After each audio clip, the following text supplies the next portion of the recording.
Good morning to you all,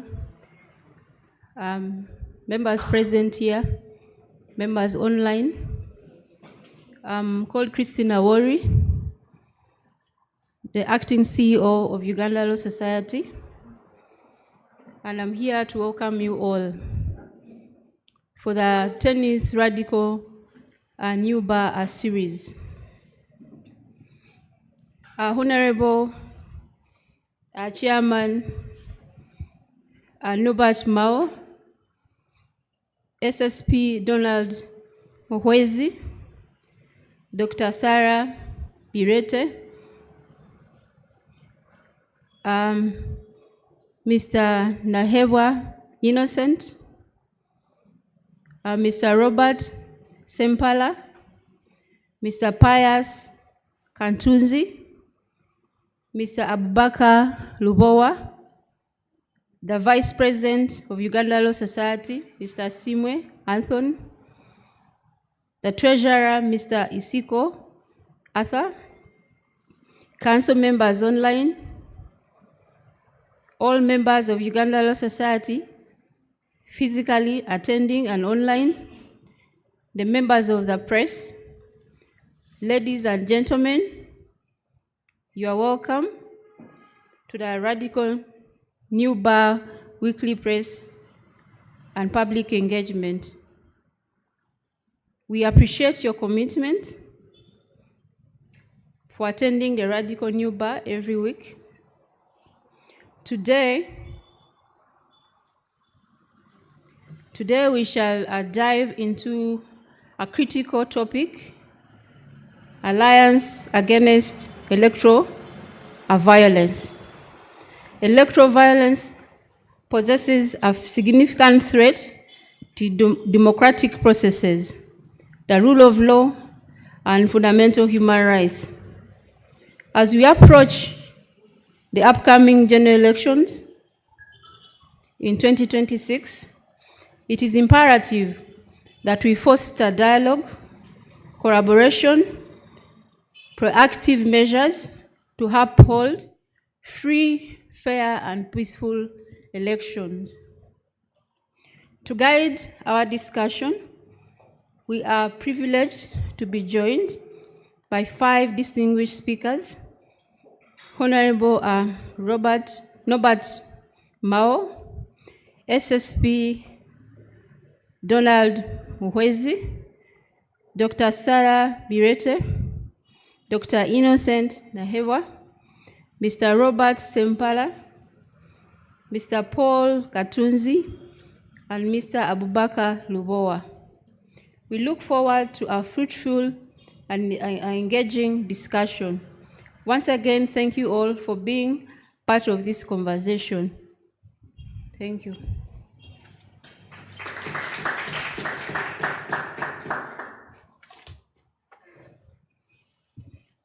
I'll right away invite our Vice President, Mr. Simwe Anthony, on the podium.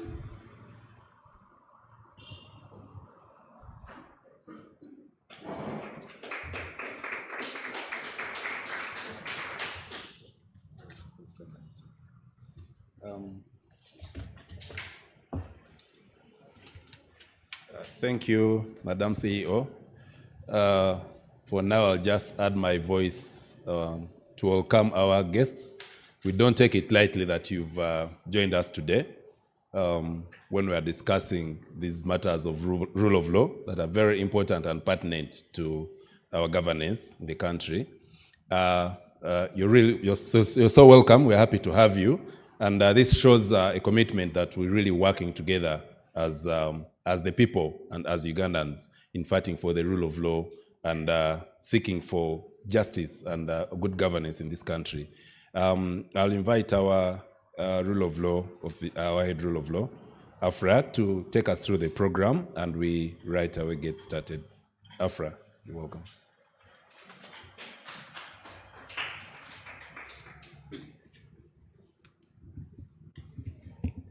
I stand on the protocol that has already been observed. Good morning. My name is Apio Afra. I'm the head rule of law. I'm going to take you through program for the guest speakers. Our first speaker will be Mr. Abubakar Lubowa. Our second speaker will be Mr. Robert Sempala. Our third speaker will be Mr. Pius Katunzi. Dr. Innocent Nahabwe will then follow. Dr. Sarah Birete will then come and give us her remarks. Then we'll have SSP Donald Muhwezi, and then we'll have Honorable Chairman Norbert Mao. I now have this honor to invite our first speaker, that is Mr. Abubakar Lubowa. He's a photojournalist with Daily Monitor. He is here today to share with us what transpired as he covered the Kawempe North by-elections. Mr. Lubowa, sir.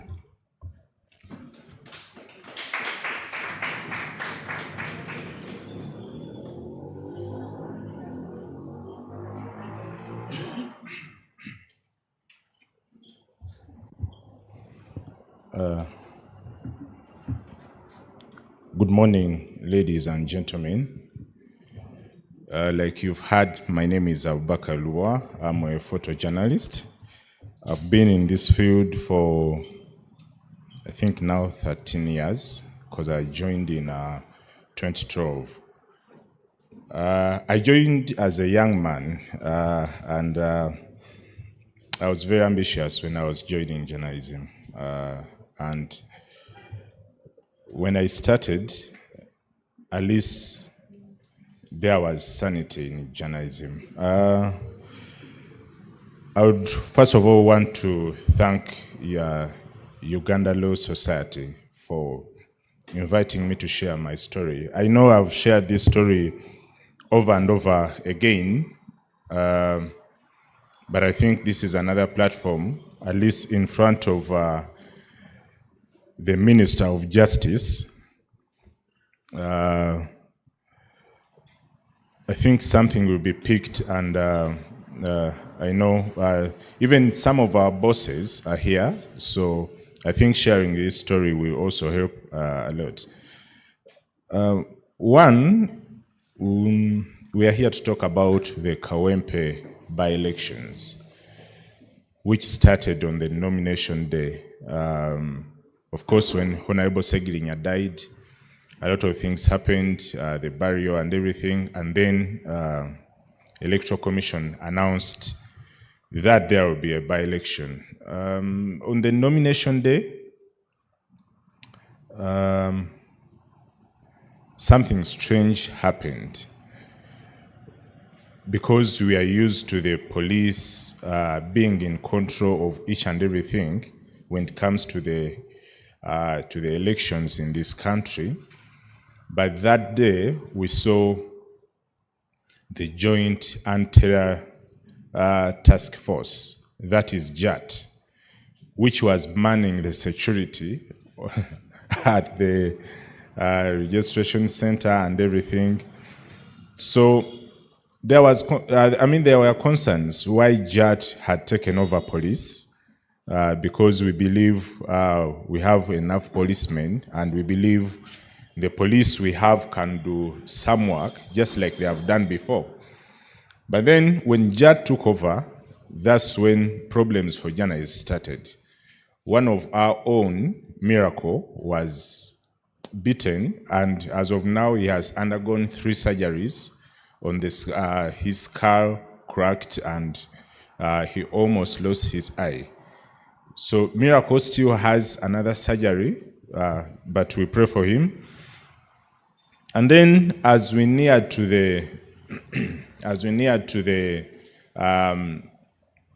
elections themselves, other 2 journalists, including Stephen Kibuika and then Thomas Chitimbo, were also beaten, because as journalists you get a tip-off and then you go to cover a story. So they had gone to cover a story somewhere, and then they were badly beaten. Chiwika is, he still can't even stand where I'm standing when he doesn't have a walking stick. So that's where we are.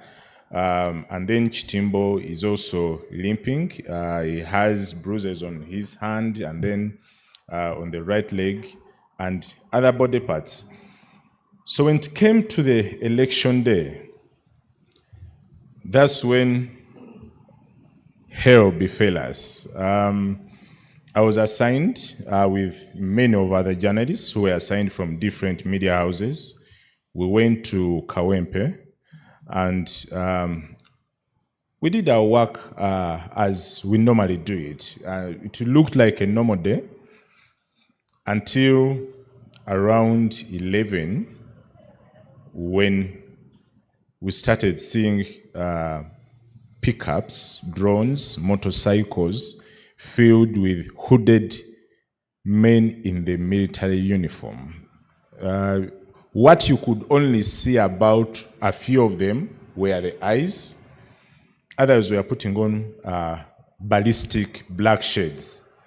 So they were driving around Kawempe, going to different polling stations, and then they would move to another polling station. Of course, they would, in some places where they were beating up people, whoever tried to record something using the phone. So I and the team I was with from Nation Media Group, we first went to Kazangola, a polling station. Then we had to move to where the candidate we had been assigned to cover, where he was casting his vote from, and that was Council Narukola. So Uganda Law Society, your member, we had to cover your member casting his vote. We went, it was peaceful at the polling station. Everyone was obeying the laws, don't enter the secured polling station. Of course, they had tapes around, so we did our job. And after we heard that there was something happening at Mbogo, I think they call it a Wambogo, something like that. There was a big polling station. So we decided to move there because we had, we are also tasked by office to move around different polling stations to see what was happening. And then when we reached there, we found members, we found very many police officers. Actually, the police officers were few, but we had more army officers, commanders, men who were not in uniform. So many people were there, especially from the security forces. As we were still there, we were told there were colleagues who had been battered, who had been beaten by the hooded men in the military uniform at Kazangola. So we quickly jumped into our vehicles, but before we left, Canary Mugume from NBS was at that Mbogo polling station. So these men who were traveling on a motorcycle, 2 drones and different pickups, wanted to beat him. Actually, I thought they had beaten him. So until I watched the video after we were released. So Canary spoke some Swahili words that saved him. I think it's important, guys, we learn some Swahili because you never know when you need it. I think if I knew some Swahili in that drone, I would have survived so many canes. Anyway, he survived, but then we moved back to Kazo, Angola. On reaching there, we found a colleague called Hasfa Navma from Spark TV, and then Noel in Now Kenya. Hasfa Navma had been saved by the locals because her job was to do a story of people who had decided to do away with the voting, because some people decided not to vote because they really, because of their reasons. And she was still compiling the story.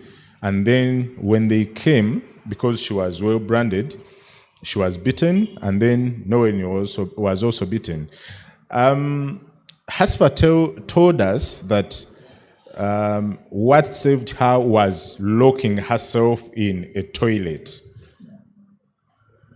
So they tried to move around. I think they thought someone can't hide in a toilet. So that's how she was saved from more beating and I think arrest. So we were there. We reached. Hasfa came. She was crying. Her camera had been destroyed. Noel now Kenya also came. She was crying. But we noticed one thing, that they had all removed their press jackets.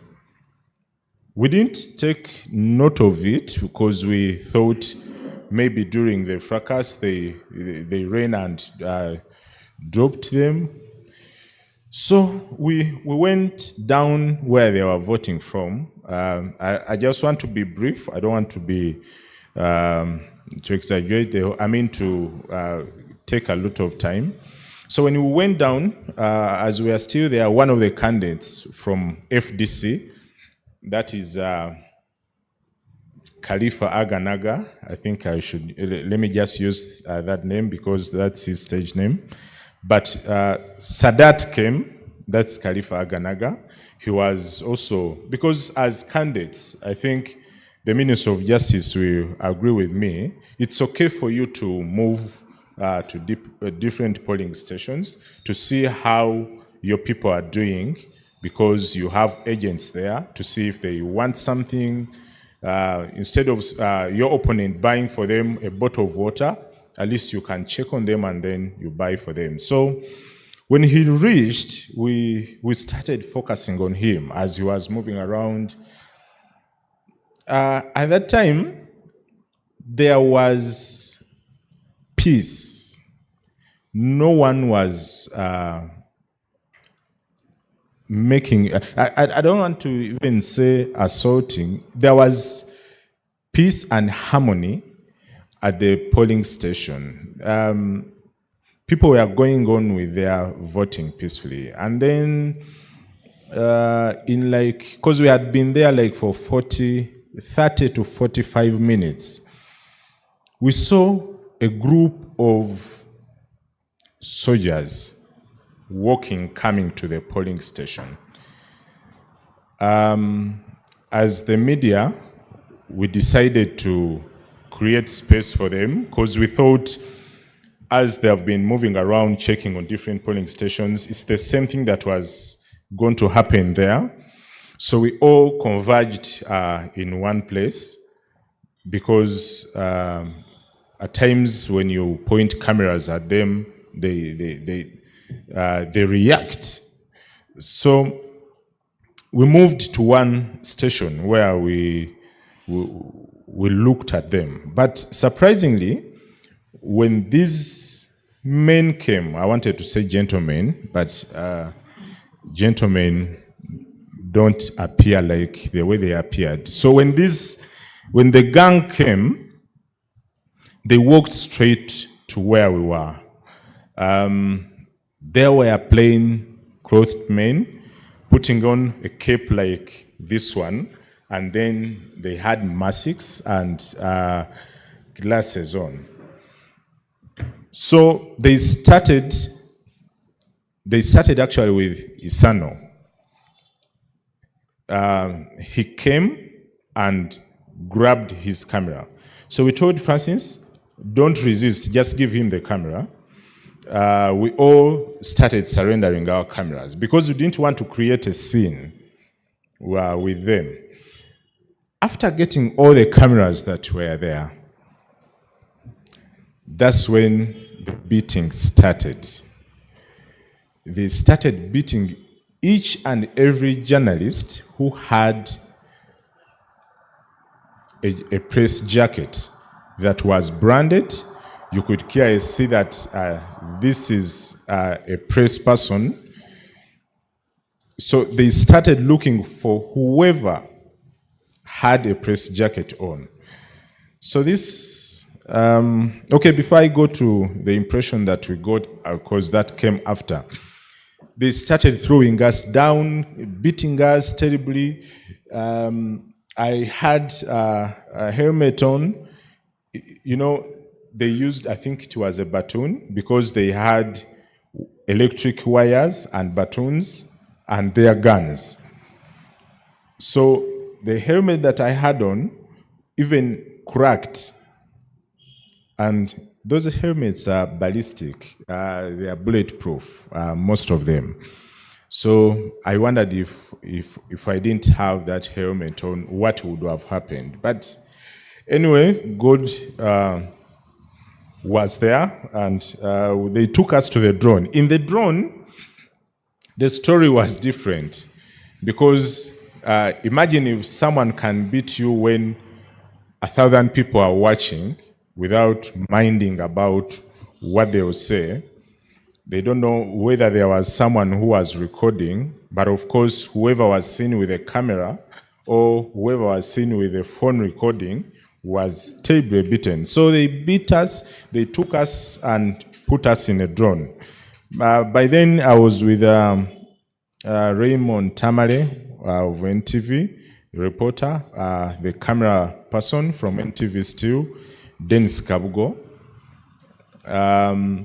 So we don't know what we left behind, because even just standing to check what was happening was another crime. So we entered, they put us in the drone. In the drone, there were already men waiting. The moment you enter, it's like as if you had entered the den of... oh, God. Anyway, we entered in... We didn't enter, actually. They threw us into the drone. You receive canes the moment... You receive wires, because they actually didn't have canes. You receive solidos and batons the moment you are put into that drone. So it started beating us. There was one man who said, when they had put us inside, they told us to lie facing down so that you don't look at them. And yet still they are all hooded. So you sleep. The drone had no chairs. They had removed all the chairs.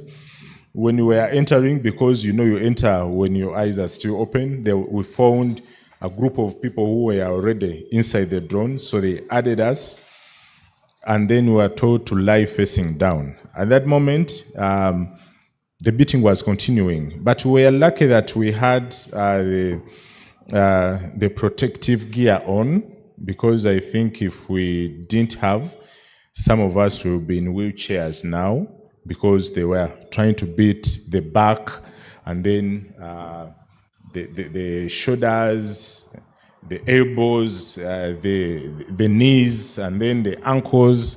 Those parts were their targets.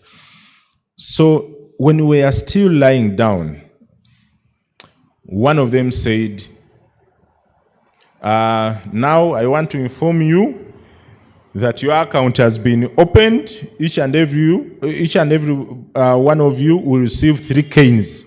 So that's, your account now has 3 canes as I talk now.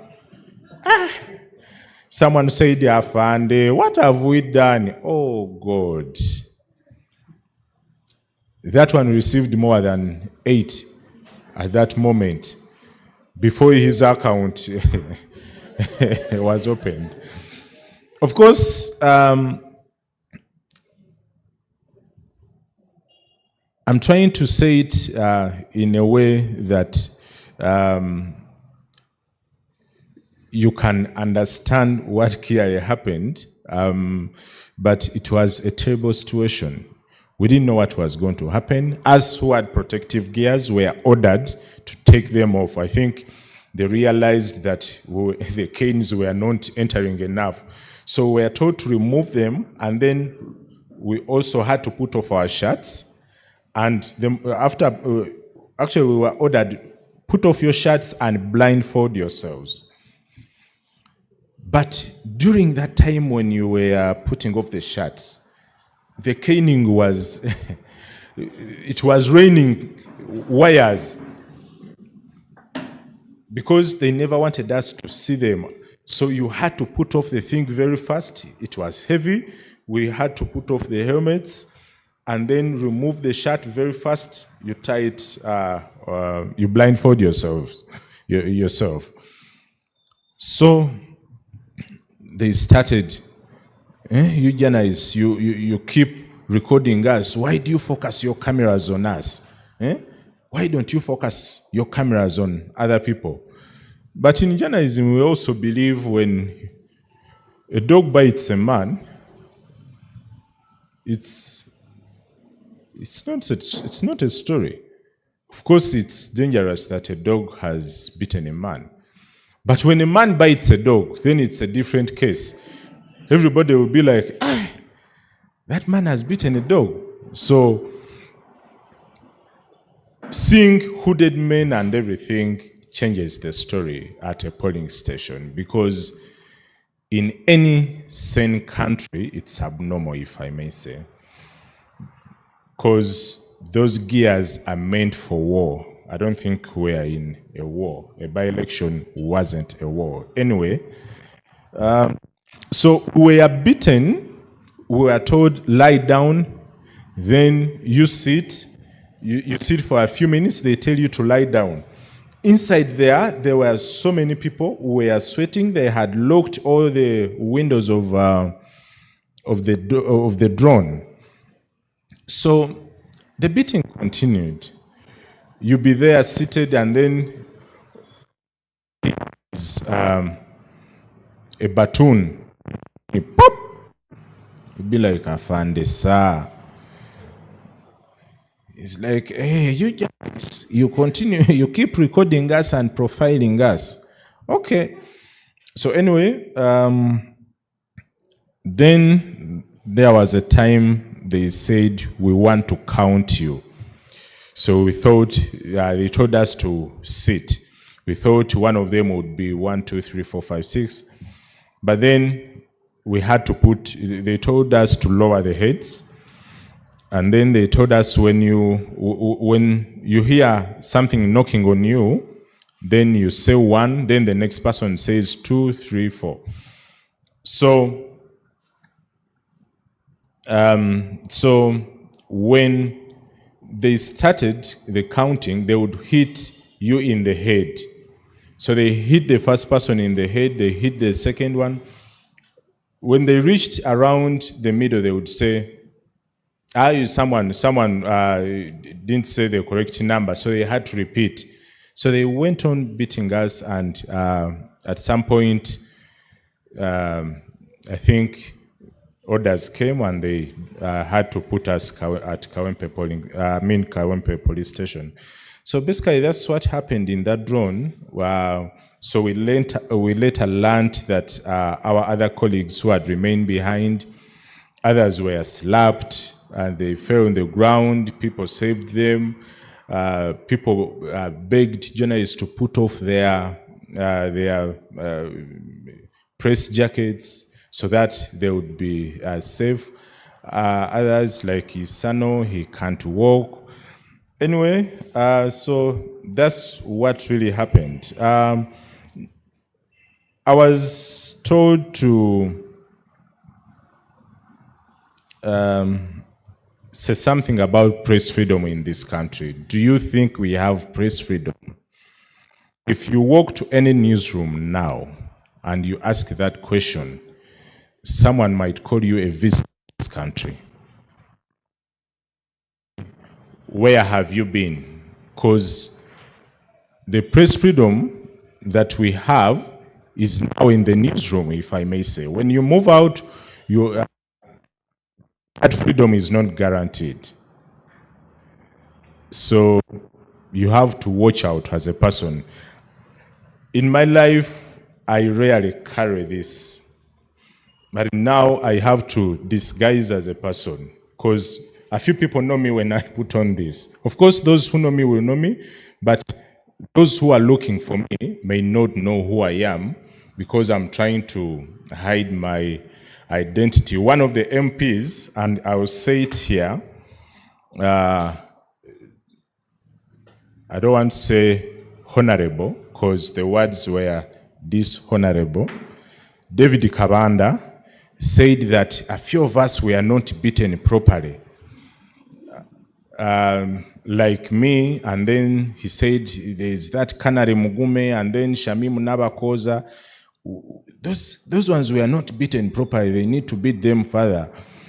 And he said, because he's a friend with Francis Sisano, which is not a bad thing. We all have friends. Honorable Mao used to be my friend before he became a minister. We used to chat. But now, you know, the security around him, I just wave at times. But I don't think the friendship died. it is still there. But he said if they hadn't beaten Isano, people would now be eating meat. I would have slaughtered a bull and people eat because journalists were beaten. So the press freedom in this country is a myth, if I may say. And I think something should be done. We need the security, and the security needs us. When we are training how to cover harsh environments, we are told you're supposed to be on the side of the security. Just in case things go wrong, you are at the safe end of the battle. But now you fear to even, is it, the journalists who are here, is it safe for you to stand where the military men are? I leave that question to you. I want to thank Uganda Law Society for inviting me here. I had refused personally to come because yesterday when I went to the hospital, they took me to the X-ray because my leg would, in the night, whenever I woke up, I would feel the numbness in my leg. So I went to the hospital. They found when I had muscle contraction in my back. So I told Adam that I will not come because I think I need to rest. Surprisingly, before I told him that, they called me to go to the X-ray, and when I after the X-ray, what I found was a poster.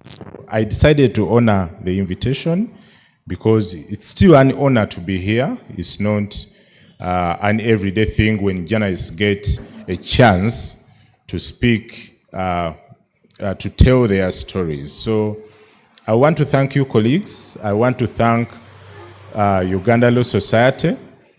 As the new radical bar, I think media, we should also get some radical journalists to also bang the tables, that side. I thank you.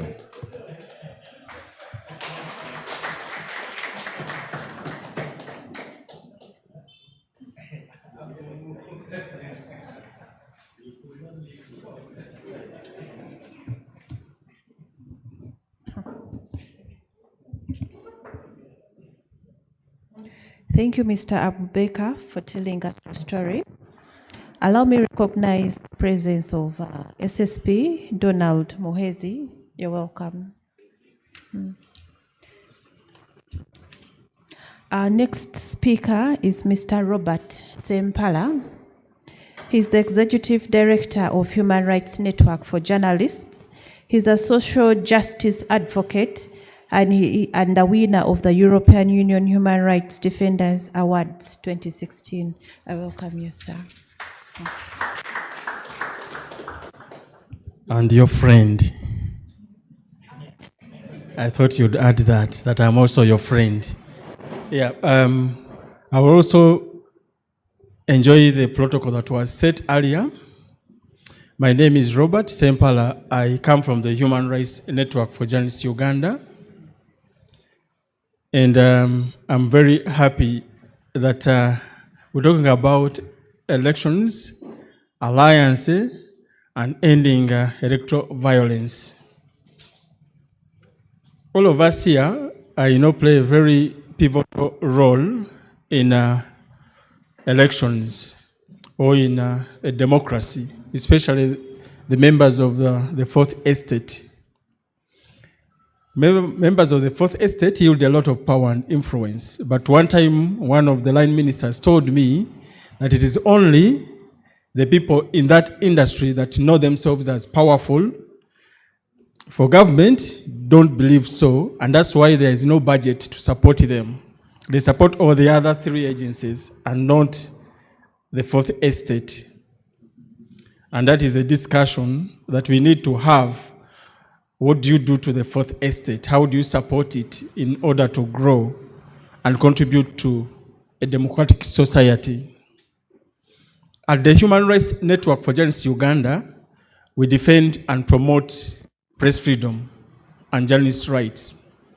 As such, we do a lot of research and documentation around the industry, provide legal support to journalists, a lot of advocacy to amplify the plight of journalists, and we capacitate them to work more ethically, more professionally. And every time we see the members of the Fourth Estate, we are very sure that they will have a conducive operating environment, especially if it touches elections. Because we are very sure the Electoral Commission assured us that the journalists would be a very welcome partner and actor in that process. And going by what just transpired in Kawempe North, everything's changed. They were the most targeted, most chased away from the areas they were in, and they cried louder than anyone else, this time more than even the politicians. And I'm happy that we have our friend, the Minister for Justice and Constitutional Affairs. I think we will have the opportunity to talk about justice for journalists. And that makes Uganda Law Society very, very pivotal, because as part of its mandate is to advise government on matters of law. And since we have one of the members of the ULS, Honorable Mao, possibly you will task him as a ULS on the custodial role of the government and his ministry in particular, on how to safeguard the journalists and give them justice in case things go wrong like they have gone now. Journalists fall under the Ministry of ICT. And every ministry is supposed to fend for its actors, people who fall under it.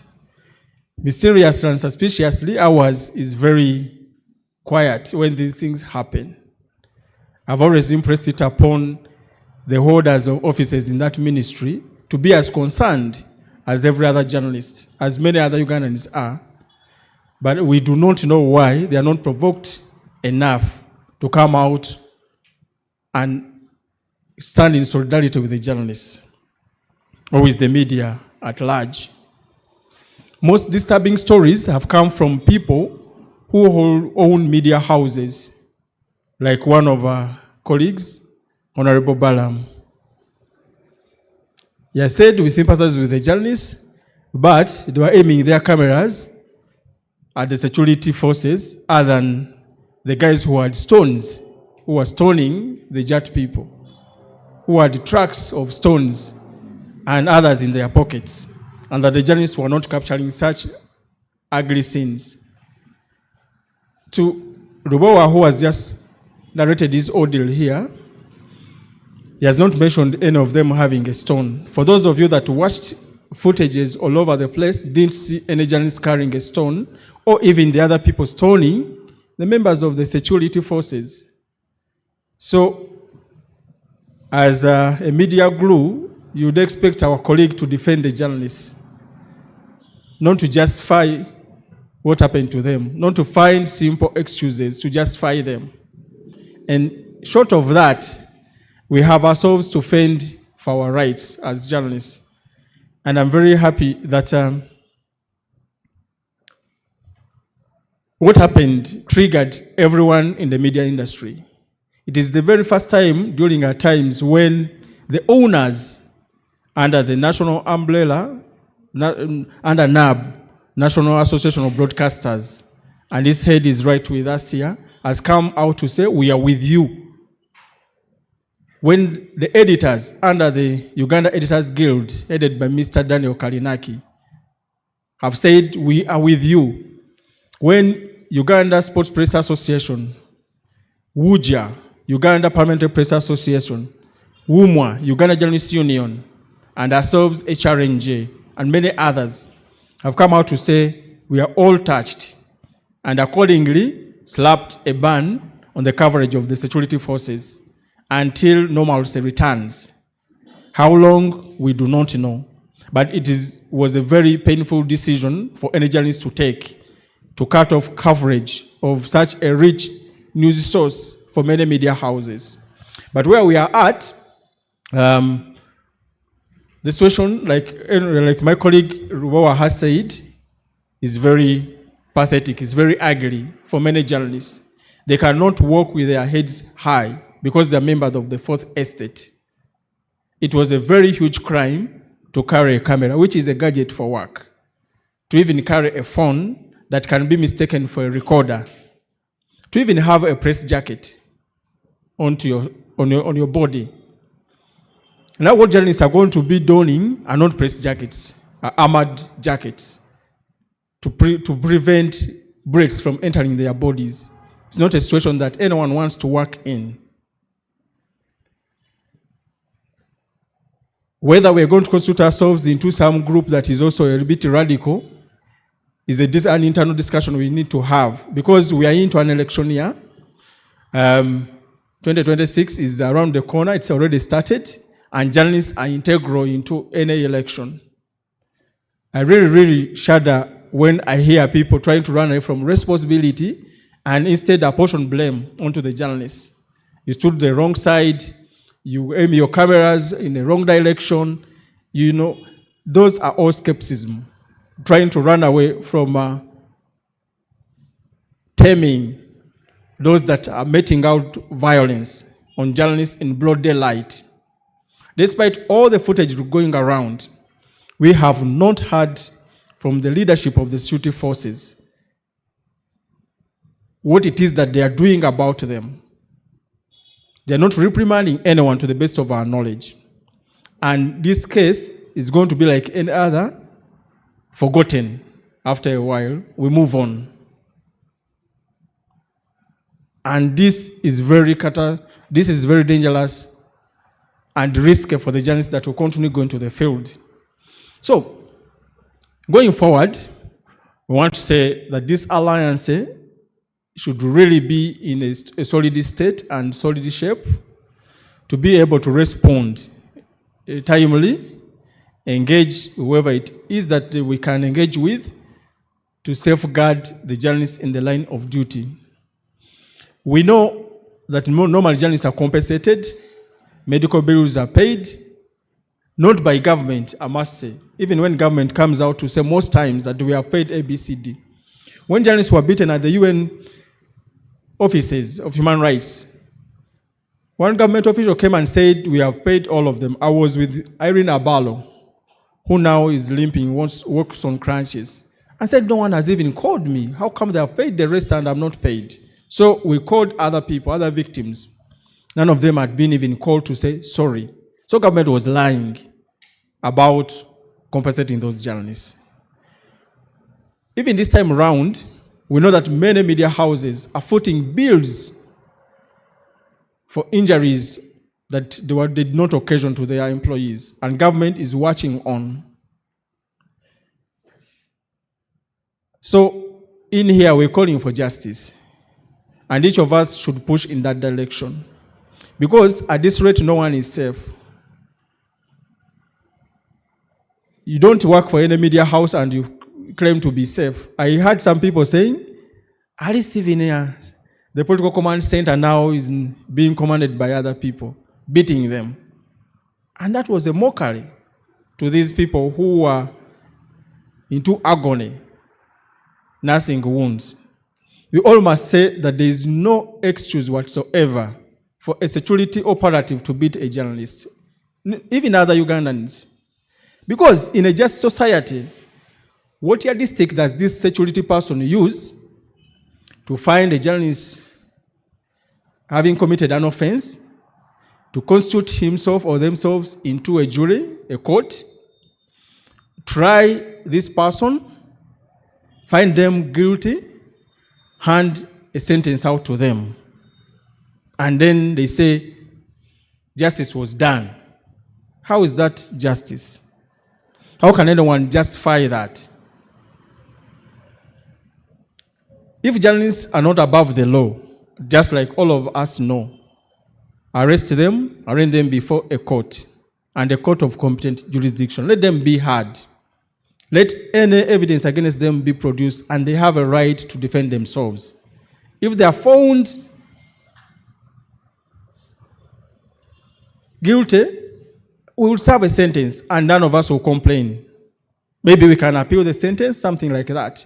But before then, it's very utter wrong, it's unacceptable, it is illegal to allow security forces to beat journalists. Most of them don't know a thing about the law, about how media works. And as I conclude, it's very wrong for anyone to expect journalists to work like security operatives, where you take orders from superiors who do not deploy you. Because a security office operative would want to say, Gariwango, leave this space, without any justification that Gariwango is supposed to run away or be beaten. In the media, it doesn't work like that. Journalists have a right to question why, where, how. You know? In the security forces, it's the other way around. If you're ordered to do something, you just act and don't question. So the security forces should not let journalists behave like themselves. And that distinction has to be drawn if we must talk of the safety of journalists. So, ULS, we're very happy that this is the theme today, and we surely need so many others. But most importantly, I want to say the blackout has not been called off. It is ongoing. And we invite whoever is concerned to sustain it. Do not force journalists to go in those spaces that have made them lame, that have led them to hospital beds, that have traumatized them. Let them heal. Thank you very much.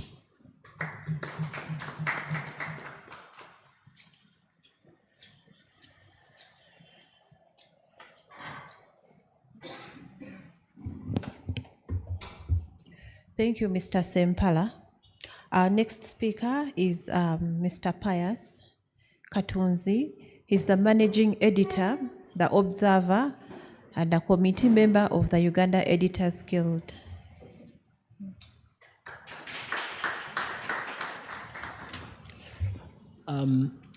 Thank you so much.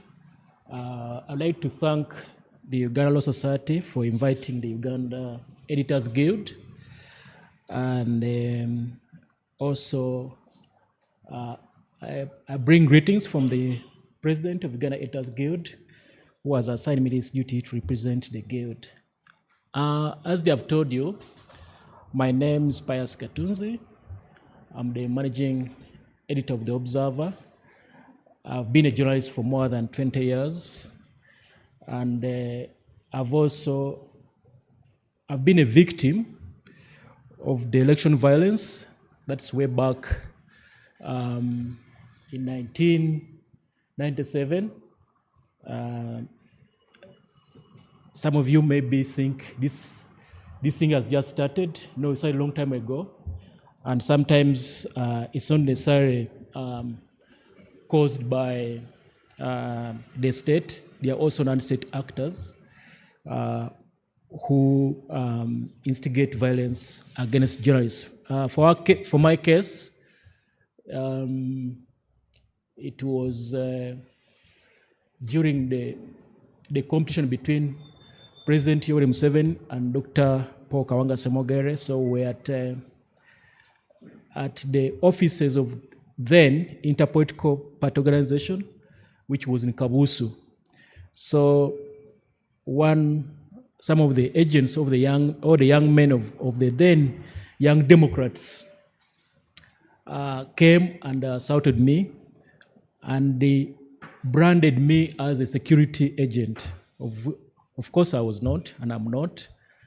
So we are only saved by now the acting judge of the High Court, Mr. Karol Semogere, who came and intervened and identified me properly as a journalist belonging to the Monitor. Then I was working for the Monitor then. Anyway, that was a little bit of background. I'm supposed to talk, I think, about press freedom and also this violence that we continue to experience whenever we have elections. I think the cause of this violence is that first, I think there have been a mixture of interests, a mixture and clash of interests. I don't exactly understand what are the interests of the security agencies in beating the journalists, but I would think that they are not up to any good, because if they are up to any good, first they wouldn't even be covering themselves, masking themselves, removing the name tags. If you observe, many of them in Kawempe do not even have name tags, so you could not properly identify them. But I think they know why they remove the name tags, and they know why they're masking themselves, because they know there's this law, the Human Rights Enforcement Act, and some of them have been, it has been applied to them. So, like the things they did to Abubakar and his colleagues, purely they were not lawful orders, and they're not in any way related in maintaining security. So why wouldn't such a person, if he's properly identified, why wouldn't he be arrested and prosecuted for abusing the rights and for assaulting or for battering Rubawa and his colleagues? But because they know that such a thing can happen, so they always disguise themselves. They cover up themselves. So I think one of the causes why we experience violence is because elections have become a do or die thing. Some people invest a lot of money in it, and then like for this case, I can dare to say that NRM wanted to prove a point that they are popular in Kawempe, or they can, as the Prime Minister said, that we are going to win by landslide. So they had to do each and everything. For them, every means was justified. So that's why they had to employ the security forces. But even then, even when we say security forces, sometimes I think this is also a misnomer. Some of them are not really security forces, are just given this dressing up. And you remember, we've been having this kind of groups whenever we're about to have elections. We've had Kiboko Squad, we've had Kalangal Action Plan. Maybe some of you don't know about, but Kalangal Action Plan was headed by Miss Major Kakoza Mutale, and used to move with a yellow bus, those days known as Mpawa Talikaba, meaning that no one will be saved. So whoever crosses the line will be picked, and they used to do the same things like they did to Rubawa in Mpawa Talikaba. These days they use drones. Those days they used to use a bus, that yellow bus. So once you are put in a bus, you are beaten. So the security people, if you had called them security people, they are afraid, and what they have done is to profile certain media houses. That's why you observe that in particular, the independent media was identified, and none from the either UBC or from New Vision were beaten. Does it surprise you? No. Why? Because they think the independent media would report things as they are, whereas the others, I think somehow they tend to behave like they are civil servants, and therefore they are they obey orders from above. So if you take your story to the editor and you're from any of those, unfortunately, which even a public media organization, then the story will be edited in such a way that it does not reflect what was happening on ground. So the media, there's no freedom because violence against journalists is censorship. Censorship because the journalists now will have to choose carefully what they write. They have to choose carefully what they telecast. They have to choose carefully what they upload on their website. When you have a fear of harassment, the fear of arrest, the fear of being bound up into a drone, you cannot have the freedom to report independently and report properly. So I think for me, this is a calculated move to kind of make the journalists in this country weak so that the crimes, the ills that are being committed every day against Ugandans are not reported. And also there's another thing, the public or the state or whoever is in charge of this violence, they are failed to understand that actually information is a public good. It's a public good, like just like you say, road, which has to be nurtured. Why? Just imagine if even with the violence that was meted out on the journalists, at least something came in and we got to know. So now we know how some votes were about to be changed in favor of other candidates. So they wouldn't like, I think the guiding thing would be that if all of us knew that information is a public good, which has to be consumed in that way, then it wouldn't be deploying these soldiers who are mass, who cannot be recognized, to go and maintain security in courts. And one time we had a discussion with the chairman of the Electoral Commission, and we asked him, are you in charge?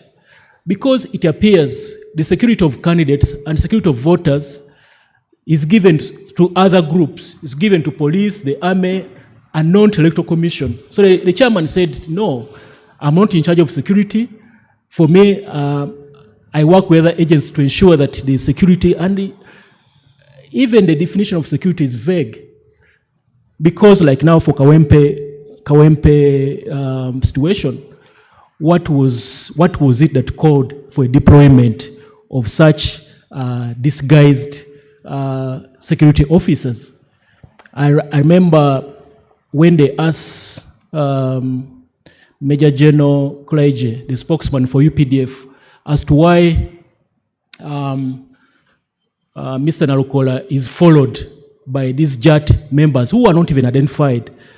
And he said, these people of NOP are behaving like militants. But there's no person who had been arrested with arms. They were unarmed, but then they are being heavily fought by heavily armed soldiers. So it appears from day one that to be in opposition, and also to be in opposition is being an enemy, and also for a journalist to appear to be highlighting the injustices being meted out on the opposition or to any other Ugandan, you also become an enemy media. Right now we see that the independent media has been specifically targeted.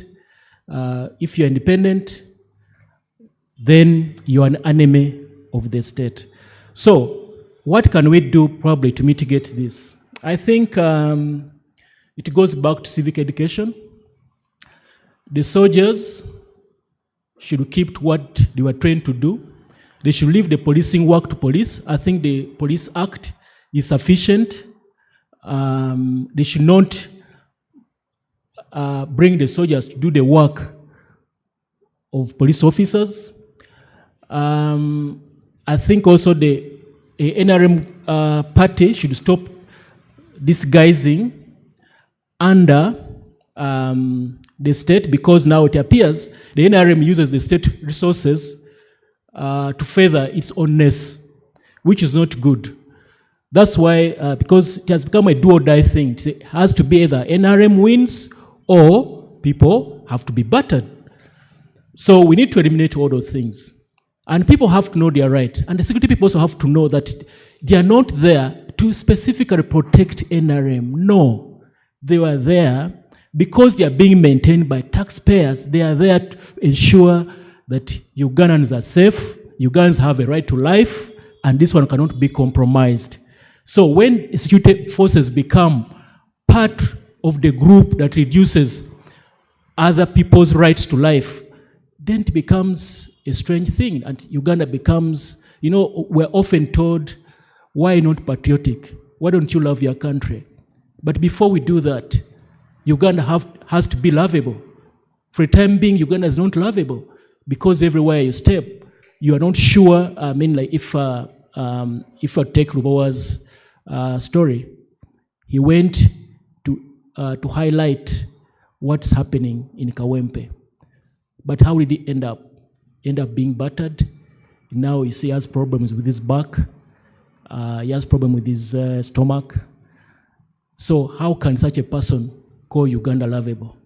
How can he love Uganda when the very Uganda he wants to put in a good light is working against him? Thank you so much.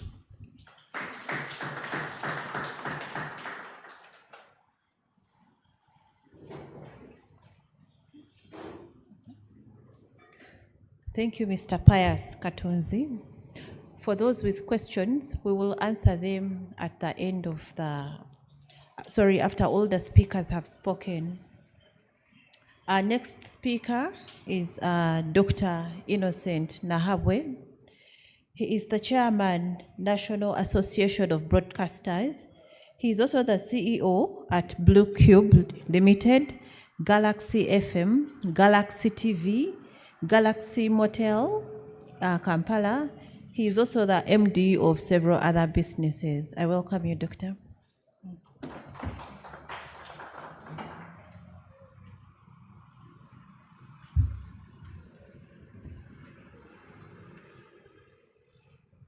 So, good afternoon, ladies and gentlemen. I also will rise on the protocol already observed. When Adam called me, I was like, the closest I have been to the bar was only to the bar. Oh yeah. And since he told me it was Kamwatch, I was very sure there were enough on these streets. So, but I'm honestly honored and glad that as the National Association of Broadcasters, we have been invited to share in this conversation. My name is Innocent Nahabwe. He said, Doctor, I'm honestly not PhD follow. I'm a veterinary doctor by training. And there we don't usually get beaten. The animal can decide to kick you, but really with no bad intentions. We know it has no bad intentions because we have invaded its space. The events that happened in Kawempe were very unfortunate. So unfortunate that now with hindsight, I wrote somebody who, through the whole event, through the whole week, we were engaging, why can't we de-escalate? Is this necessary? So after the event and all was done, I asked him, so all this was for what? We had gone through beating, fighting, exchange of words, anger, and eventually the elections ended. And I asked him, Honorable, all this was for what? Because we now had an election that had been lost, and we were there, and I was like, we did all this for what? Was that beating necessary? And I asked him, at the end of the day, what was the net benefit in doing that? The guys who sat in one room probably had a meeting and said, tomorrow let's go and cut electrical cables, carry them to beat up people who have come to work. As in, you sat in a meeting and your plan was, how do we sit here? How do we organize? What is the budget? And somebody signed the budget to go and buy cables, cut them, to go and beat people who have woken up to go and work. I find it unfortunate that mature adults sat in a meeting, probably with some tea, and said, let's go and now beat these people. I find it rather unfortunate that sometimes I wonder why I joined in this. I was beaten several times, not for electoral violence, but I used to do gossip.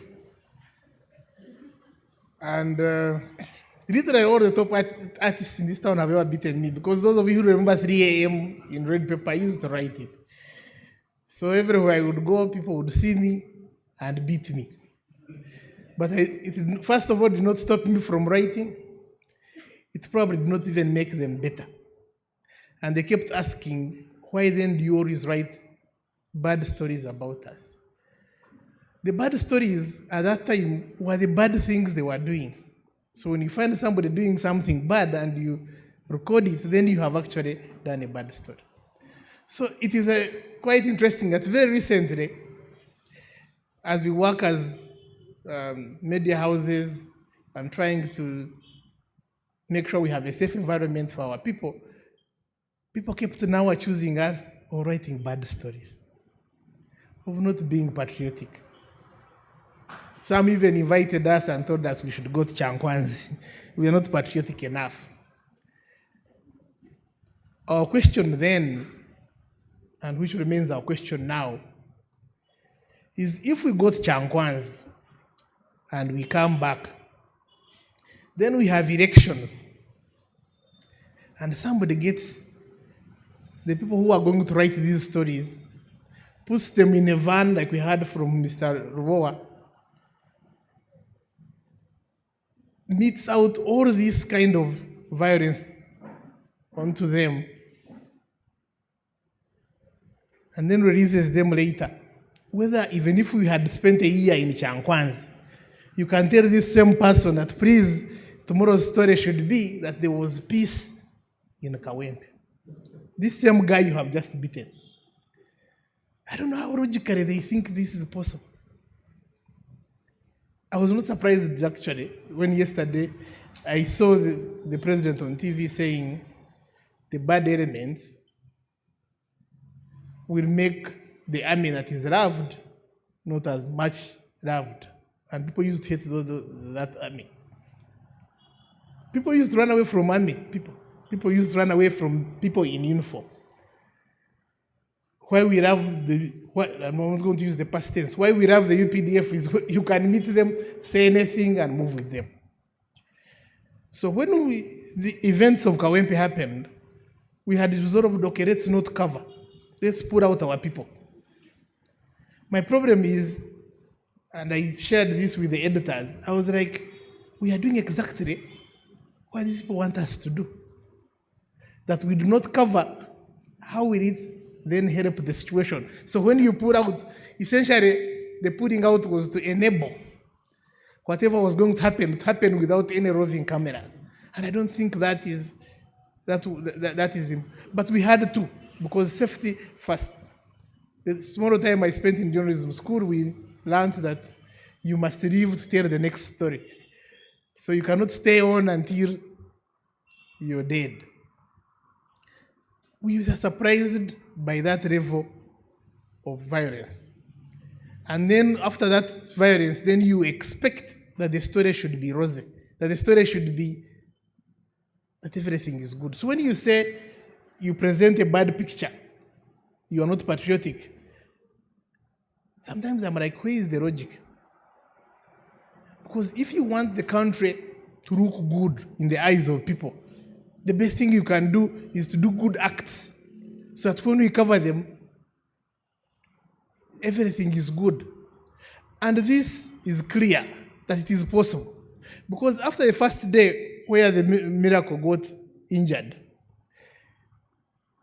we tried to engage the forces around that time. There was a meeting.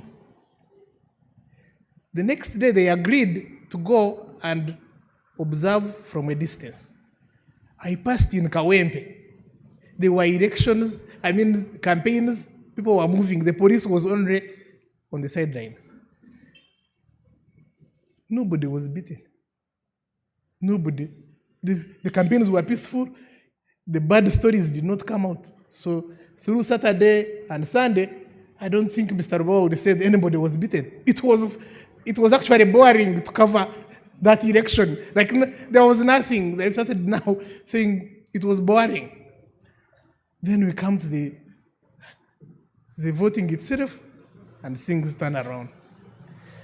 Surprisingly, when you try to engage the security forces, the people that we deal with and engage with in the different security agencies, all of them were denying that the beating of people, or journalists for that matter, was not part of the commands they had gone to do. So they had not gone to beat up people. Some even claim they don't know those people who are actually beating up people. So I was like, but the denial later, somebody, I think, owned up. And it was quite unfortunate. At least if the denial had remained, we would just say maybe there are people disguising and they were beating people, because we really want the good name of the UPDF and these other security agencies to remain. What is surprising is this has become cyclic. Every election cycle, we have similar events. So people have started laughing at us. So the previous time we engaged, because our people were being beaten, we engaged and played football with the army. So recently they were saying, okay, now very soon we shall see you playing football. I'm like, no, we are not going to play football again. We have engaged the different parties, and we actually met the whole commission. All the commissioners at the Electoral Commission were involved. And for them to have free and fair elections, violence cannot be part of that. And they agree. And we had agreed that we come up with a code of conduct on how the media conducts themselves while reporting on elections. We have agreed about that, and we are in the process of working on that. We had convened at the UCC after the CDF had instructed Honorable Baram. It was quite strange that Honorable Baram was now coming to deal with media issues. I don't know whether it was youth issues, but that's a story for another day. But we convened at UCC, and we had agreed and committed that we were for peace, and we tried to do our very best to make sure we project the country in the best light. The challenge as the media fraternity is that what we show is what is happening. We are not in charge of what is happening. We are only a mirror of society and what is happening. So when you show your ugly face, the mirror cannot make that face good. Okay, now there are filters, but we don't have those filters. So the mirror will eventually show you the ugly face. And for you to change the image that you want to project, you can only change you and your actions for you to have a good image. We cannot change the mirror, because whatever other mirror you bring, you'll have the same issues. So after the events, or during the events and after the events, we have continued to engage, and we are planning to actually have meetings with the various stakeholders for us to agree on a few things. One is we want, first of all, to agree that nobody benefits from this violence. Like, it means it doesn't help anybody. At the end of the day, it doesn't. Two, that it can easily escalate on either side. Because when there is violence, even the best trained soldier can actually get injured. In that violence, you don't know what is going to happen. You might be running after me and you fall in an open septic tank. You might be running to beat me and maybe a bottle breaks and it injures you and you get tetanus. Now it ceases. In that kind of violence, nobody benefits from it. So we are hoping that we can be able to have training on both sides for us, because now it's clear that it won't be smooth. So our people need to now, Mr. Rubowa and others must be able to learn a bit of behaving in this kind of environment, because it's definitely going to be a bit violent. We don't want to kid ourselves that everything will be smooth. So we think there should be training on the side of the journalists who are covering these events, so that they can know better how to handle in those kind of, when it escalates and becomes violent, how they handle themselves. But we also hope that then on the other side of the forces, they will also do some training to ensure that we don't get hurt while doing this job. I've been seeing people making lines. Of course, some of our people are very likable people, like Mr. Isano. People have been streaming in to just see him in hospital. Me, I don't know how I would feel if you beat me and you get involved in that and then you come to see me when I'm in hospital, whether I should laugh with you. Because I think you're actually coming to laugh at me. And so we think there should be training among those people who are on the front line on how to deal, particularly with media, selfishly, but for everyone else, because nobody actually benefits from this.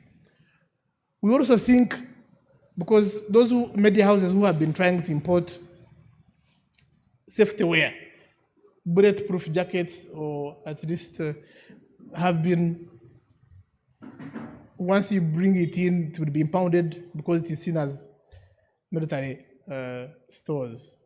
So we are asking, and that's what we are pursuing, to make sure that at least those who can are allowed to purchase more gear, so that when at least you are being beaten, if you have a proper jacket and a proper helmet, maybe the beating will not be as bad. We have also asked that the people, because everybody that we have engaged, from the police, from the army, says they have not agreed as a tactic to go and beat up journalists. So we think those who did it on their own accord, or at least from orders that were not exactly institutional. We don't think it was an institutional effort to go and beat up people. So we have asked that those people who carried it out be brought to book. On Monday, I think Monday, the police particularly set up a desk to make sure that those who were victims can show up and share the statements. The challenge is when you are beaten by the same guy and then you have to go and report yourself to say, man, you beat me, it becomes hard. But we are asking that, yes, in addition to the police efforts, to find the people, the rogue people, because we are assuming they were rogue, that carried out these acts, find them and personally hold them liable, because apparently it was clear it was not an institutional thing. So personally hold them liable. So the police is carrying out those investigations, but we are hoping and we are asking and we are engaging to make sure there is an independent effort to then identify these people that behaved in this way, and they are personally liable. So if any of our journalists was actually caught up and was beaten, please at least make an effort and that there is a record. Even if there is no, and we know some people have actually won against the beating in the previous year. So we think it might be possible, but even if it is not possible, at least there is a record of that. And lastly, we are engaging with all these people, the stakeholders, the police, the UCC, which is regulating us, the Electoral Commission, the Army, we are working with all of those players to come up with some protocols on how we handle this and make sure this does not happen. At least even when it is abused, at least we shall know we have agreed. There is a written code of conduct for each one, or for both parties, that is agreed between the parties, so that when we go to these elections, then they can be safe and sound. On a personal note, I actually think the reason we actually have a lot of election violence is because elections, and politics for that matter, are now the biggest source of revenue, source of income for people. And that's a big challenge. Where the richest people are not the industry players, are not the people with companies that do things, where are not the people that produce things, but politicians, or people associated with politicians. And because it is now a very lucrative business, everybody is now trying to go in and can be a do or die situation. Next up is going to be the NRM primaries. You will be surprised at the violence in the ruling party itself, and you wonder, is it necessary? But because it is a do or die, I just wish that slowly, maybe the Honorable Minister of Constitutional Affairs can see how we can be able to work on election funding and finance. You find somebody up country spending 1 billion shillings to win an MP seat, and you are like, what kind of insanity is this? But they are not insane, because they know the rewards are much bigger than that. Of course, coupled with corruption, I don't think it is the salary they are looking at. So it is something that we probably need to look at, and look at deeply, because I believe that if politics did not pay as much, maybe people would do a lot of farming, maybe people would do a lot of other things. But we look forward to, with the framework that we are working on, to probably have better elections going forward. I thank you.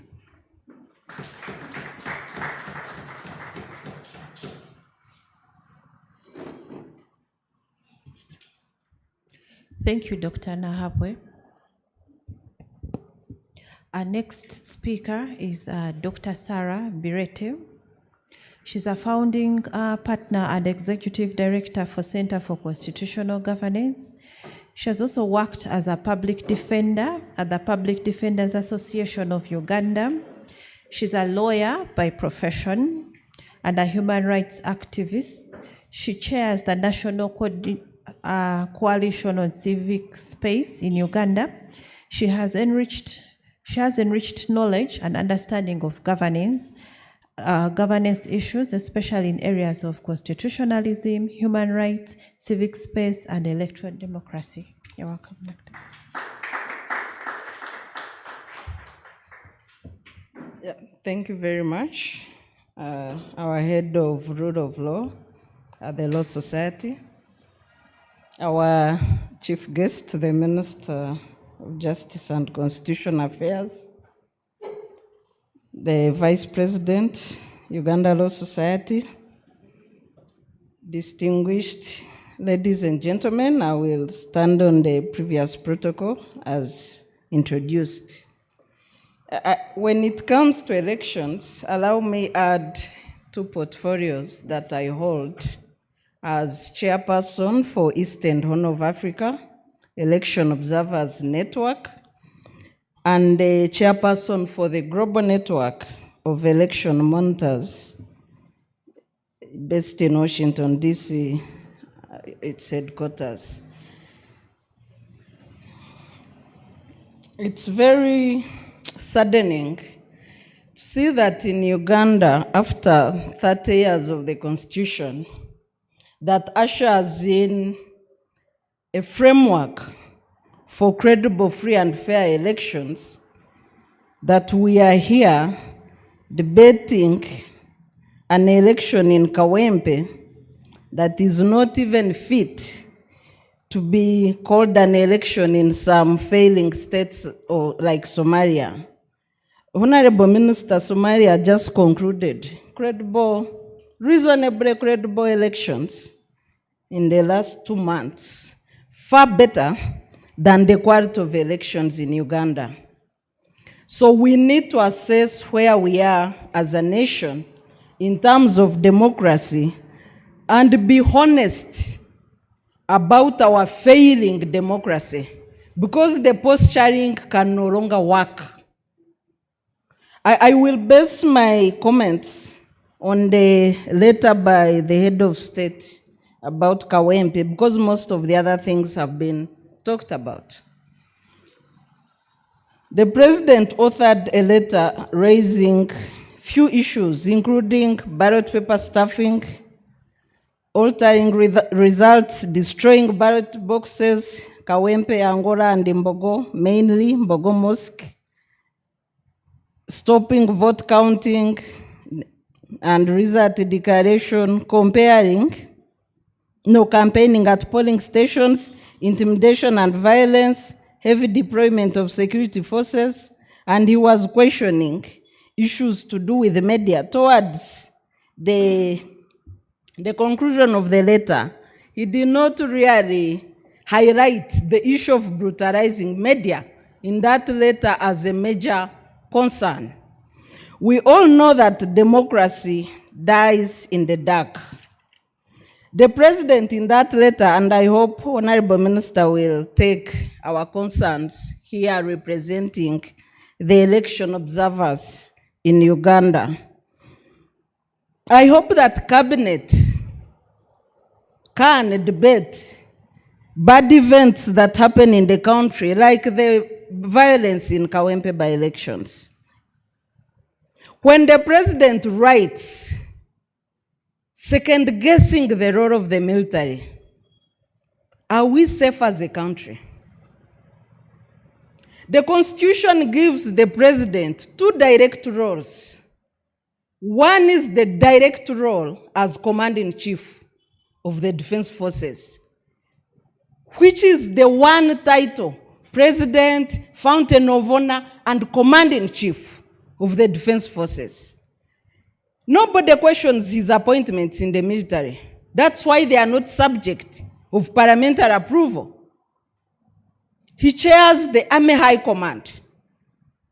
The army descends on the people while exercising their sovereign duties of choosing their leaders. The Constitution under Article 1 guarantees a free choice of the people as to who should govern them in regular, free and fair elections. And the president comes, the sole person accountable to citizens of Uganda as to the conduct of the UPDF. He writes in the letter, second-guessing the role of the army in Kawempe. Maybe they deployed because of threats, maybe, and I'm here wondering, Honorable Chairman Mao, is our president in charge of this country? Or something has gone wrong?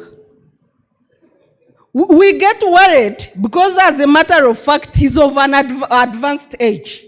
So we get worried when he communicates to the country and he seems not to be in charge.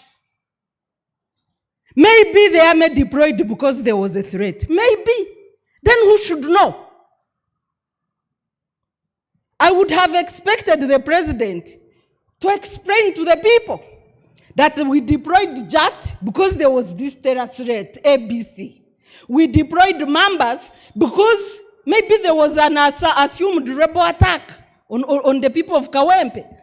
A member drove through a polling station in Mbogo with more than 100 guns for the first time in our elections. And then you have a commander-in-chief, dear Bazukuru. Maybe there was this. It's good maybe he's focusing on Bazukuru who are too young. Are we really in safe hands, Honorable Chairman Mao? Is our president in charge of this country? Or we have illegal people who were never entrusted by the citizens, who have no mandate, that are running and calling shots in the country? If the president cannot answer questions regarding the army, I challenge him to resign. And maybe citizens need to invoke Article 107 of the Constitution on the mental capacity of the president. Because who else should answer these questions? He appoints everybody in the army, everybody answers to him, and you write citizens second-guessing the brutality of the army? Then where should we go as the people? Where should we go? Can we have the president being accountable on the abuse, excesses, and impunity of the army in this country? Or else we will keep thinking that maybe his advanced age has taken a toll. So he shouldn't create that room for guesswork. Many of the abuses and violations have been talked about, and I want to go straight to what I think would be the recommendations. And I've raised 6 issues. One, our dear minister, is that we need to kick the army out of elections in Uganda. 80% of violence in Kawempe, and I'm leaving the 20% just for room for any other anomalies of other actors. 80% of violence in Kawempe was caused by the army. In our electoral rolls, the army has no role in elections.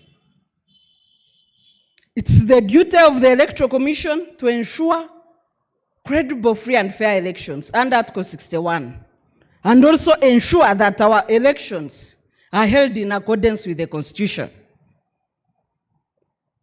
In other laws, including the Electoral Commission Act, Presidential Elections Act, Parliamentary Elections Act, the Electoral Commission is supposed to be assisted by the police.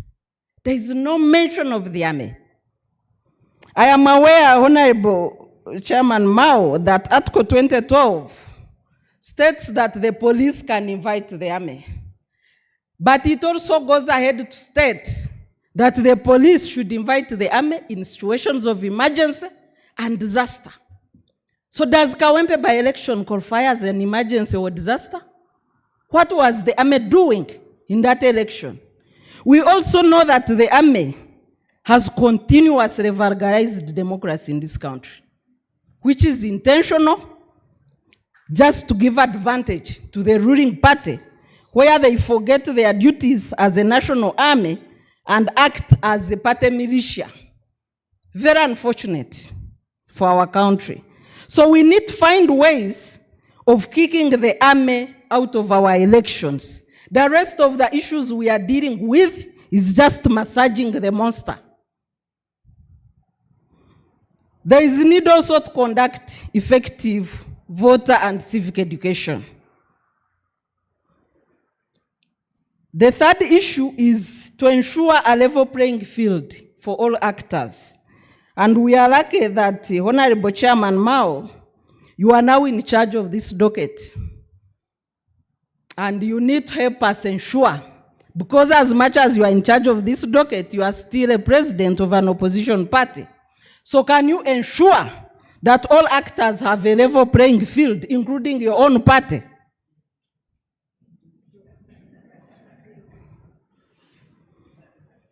My fourth task is the issue why we are here, safety. Safety of non-state actors, members of the fourth estate that were brutalized in this election. In 2021, civil society organizations were, although we were not beaten, but we were arrested on polling day, and I'm sure many of you remember the events of the day.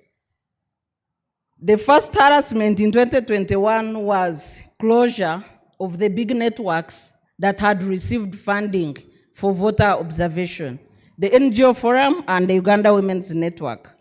Their accounts were frozen, and the members were summoned to report to police, which they did for the next 6 months after elections.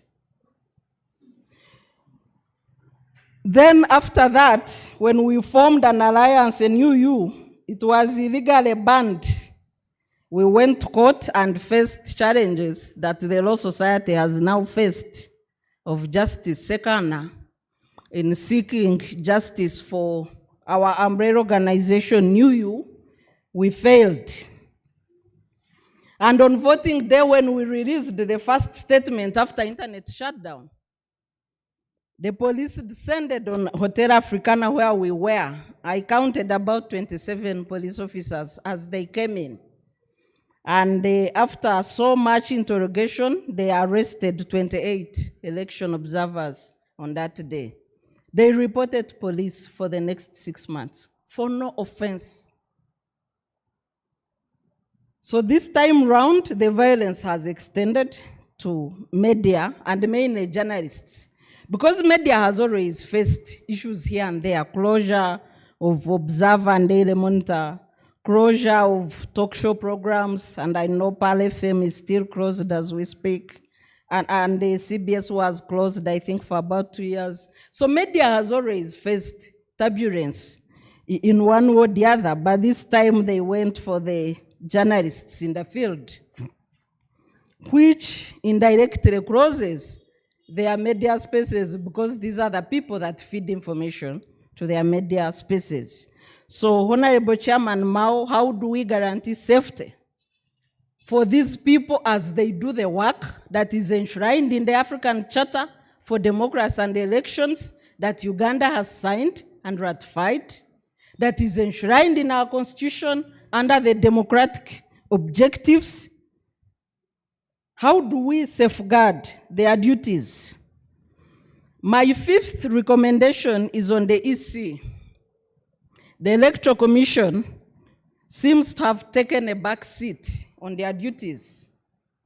As I stated earlier, Article 61 is very clear on the functions of the Electoral Commission.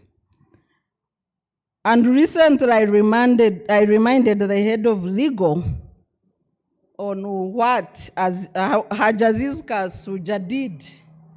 There was a by-election in Rukunjiri which was very violent. Hajazizka Suja authored a letter to the president and said, either you withdraw your army or I cancel elections. Because he seems to have understood his duties as compared to the justice of constitutional court that we have today. And this is really extremely disappointing, that the previous electoral commissioners did better than a justice of Court of Appeal / Constitutional Court, that he cannot interpret the functions of the Electoral Commission. We are really disappointed, Honorable Minister, by the performance of your entity. My last recommendation is to the Law Society. As frontliners for rule of law, I'm inviting you, Honorable Vice President, for the radical new bar to take the IGP and the CDF to court over Kawempe violence using Article 50 of the Constitution and the Human Rights Enforcement Act. If you need other parties to join you, the Center for Constitutional Governance will join you. I thank you very much.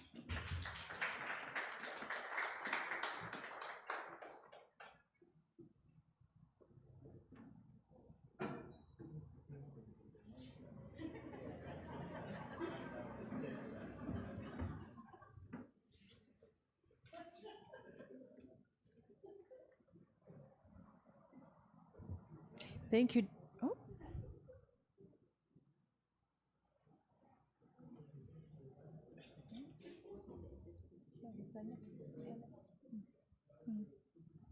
Thank you, Dr. Sarah Berete. I now have the privilege to invite SSP Donald Muhwezi from the Kampala metropolitan area.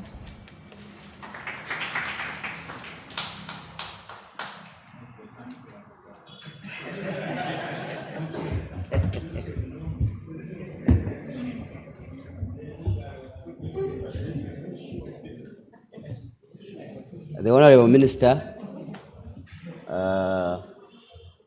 heads of different media houses, the President or the Vice President? The Vice President of the Uganda Law Society, ladies and gentlemen, good Good afternoon. Inviting me after Dr. Sarah is being unfair to me. When you listen to Dr. Sarah speaking and you assume giving her a section of men, instead of collecting ballot boxes, you may pick dead bodies. Her sound, her seriousness is too scary, even when she has no guns. But a very passionate human rights defender. I've been following her. I am happy for inviting me, for inviting police. Where I come from, there is a saying that a tree which has no fruits will not receive stones. You will never stone any tree without fruits. So where you see stones, there's something you expect from that tree.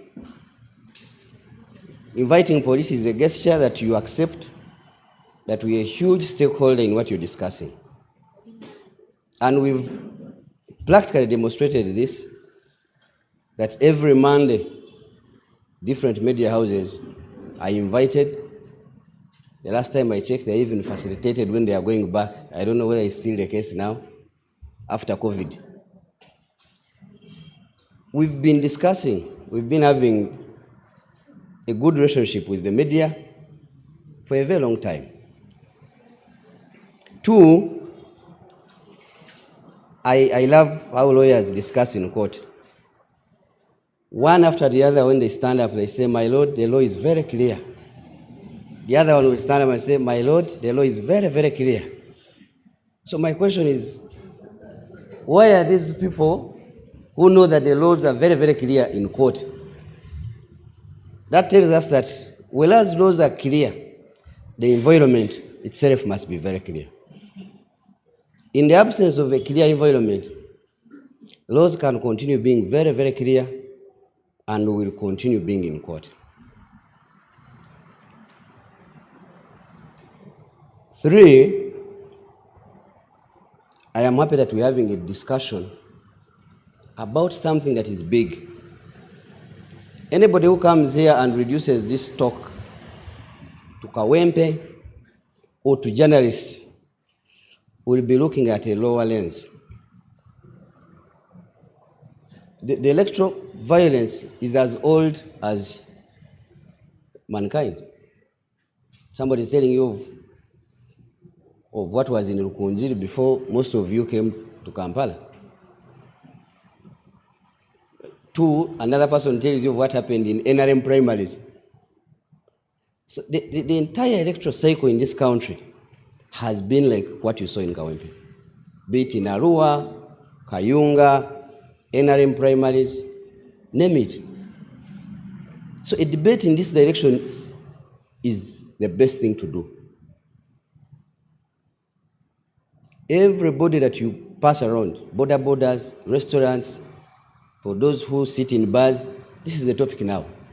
And I think it's the right thing to do, to discuss the electoral cycle violence in this country. What we need to do is to discuss it objectively, is to discuss the entire stakeholder group involved in this. For those who are mature enough or who have been conscious enough, you realize that the security organs don't man this process. We have Electoral Commission, we have political parties and organizations, we have the forces state, we have the cabinet and parliament that pass electoral laws, either in time or not in time. So we have so many stakeholders, the candidates, the voters. If one of those stakeholders fail to do their role or responsibilities, we will definitely see what happened in Kawempe. If, for example, a candidate supposed to be in this room to campaign finds himself in Ntinda at a venue of another candidate, you will definitely find violence.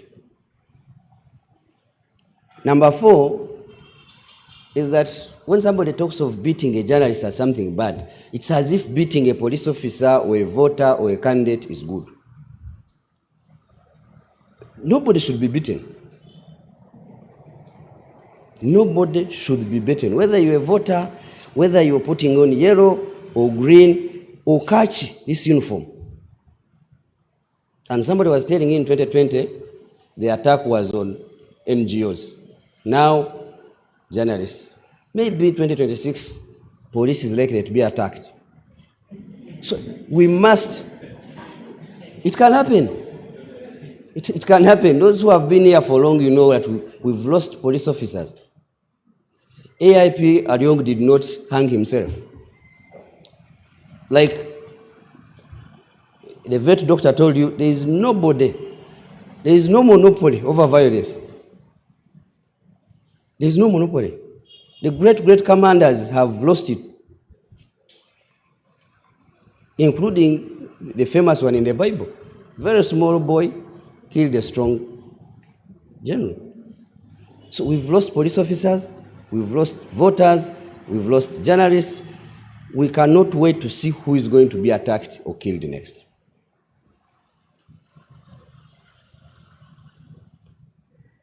Now, what is the way forward? I have been told that in modern management, when you give a challenge, you must come up with a way forward. What do we do? How do we get out of this? How do we, I saw interesting, back on track. How do we get back on track? Everybody must do what they're supposed to do. If you're not interested in having the army in this process, you must have enough police officers in this country. You cannot have 50,000 police officers. For those who follow primaries, for example, in NRM primaries, every village is a polling station. I don't know whether you know that. In a district of Isingiro, we have 1,000 villages. 1,000. And each is a polling station. Isingiro district, the last time I checked, they had 250 police officers. 250 police to man 1,000 villages. Is that possible? So you end up having the prisons, the UPDF, the scouts, and whoever is willing to help. So if you want the army out, then you must have enough police officers. You must make recruitment, you must avail money for training. Everybody in his docket must do what they are supposed to do. Media houses have a role to play in this. We are in a situation where everybody is a journalist. I don't know whether you've noticed that. Everybody with a camera and a phone is a journalist. In the times of citizen journalism, everybody can report, everybody can inform, everybody can incite instead of informing the public. And this calls for facilitation. When you have journalists who are going to Kawempe or any other area and they have no facilitation, they have no transport back, they have nothing to eat. This is happened. I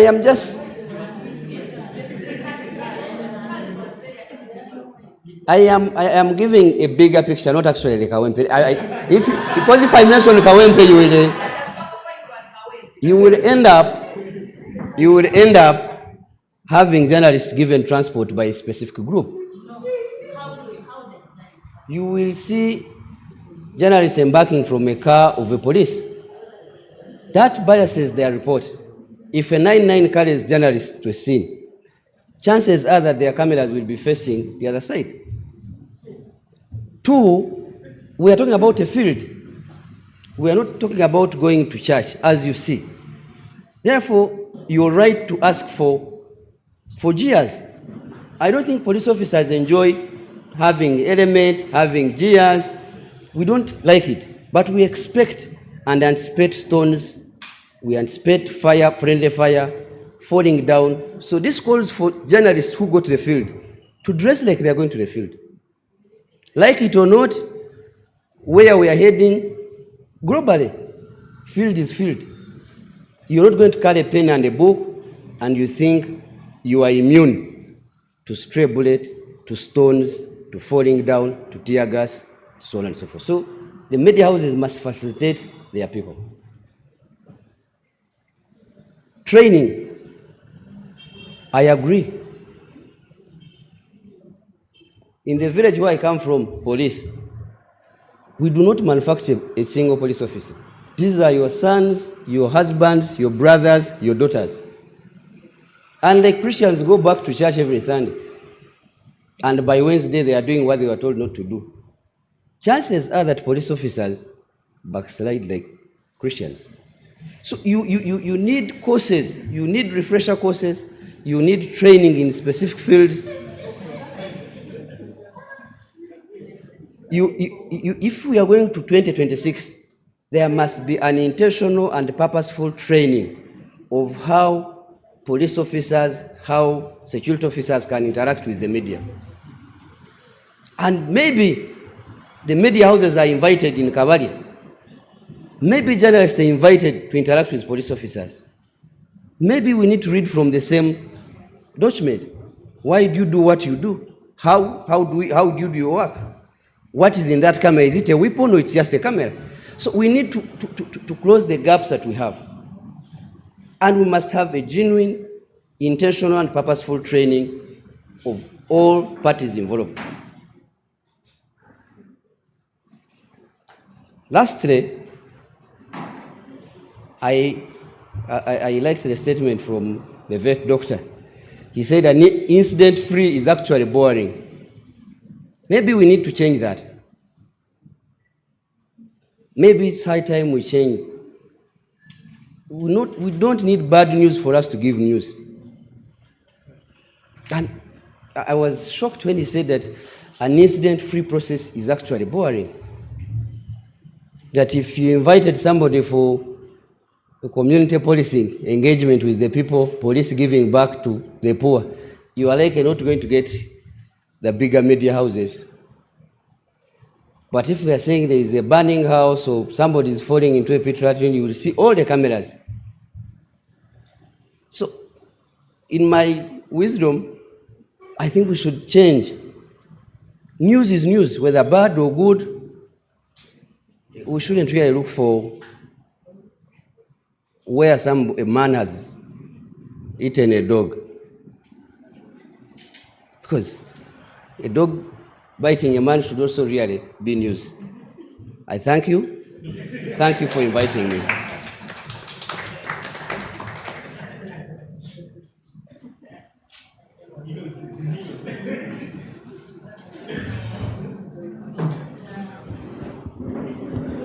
Thank you, SSP Donald Muhezi, for addressing us. I now request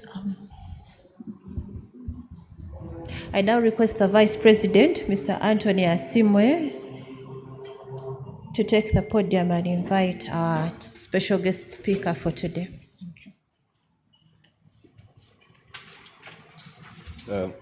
Thank you, Afra. I hope even when the dog bites a man, we see the news and the cameras. It seems to be the position. He is the Minister of Justice and Constitutional Affairs. He is also the President of the Democratic Party. He is the current Chairman of the East African Chapter for the Parliamentary Network on the World Bank. He previously represented Gulu Municipality as a Member of Parliament. While in Parliament, he served on the Legal and Parliamentary Affairs Committee and the Public Accounts Committee. And for me, the most important, between 1994 and 1996, he worked as the legal counsel, as the legal officer at the Legal Aid Project of Uganda Law Society. That was the Gulu branch. May I take this singular honor to welcome Honorable Norbert Mao to address us. You're welcome, sir.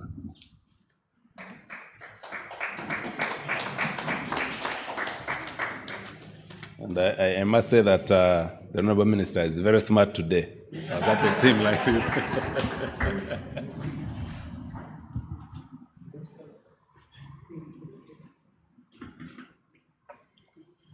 For those who are behind the podium, do you know what is here? Archibald. And then court decisions of the Uganda Law Society reports. I used to be also the editor of Uganda Law Society law reports. I'm one of the few trained law reporters, so you can see my future is bright. In case of emergency, I will never be jobless because there's nobody in this room who is a certified law reporter. Mr. Vice President, my friend Dr. Sarah Birete, and all the panelists, the executive members of the Law Society, the journalists who are still nursing injuries and trauma, dear friends,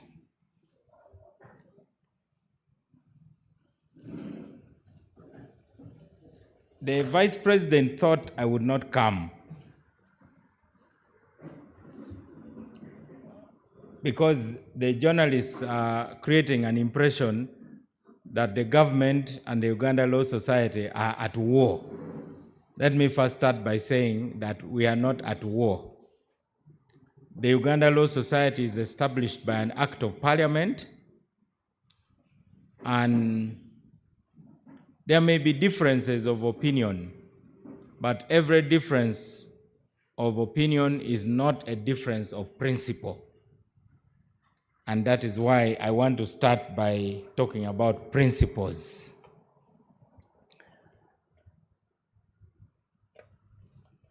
SSP Muhwezi said that we must talk about the environment.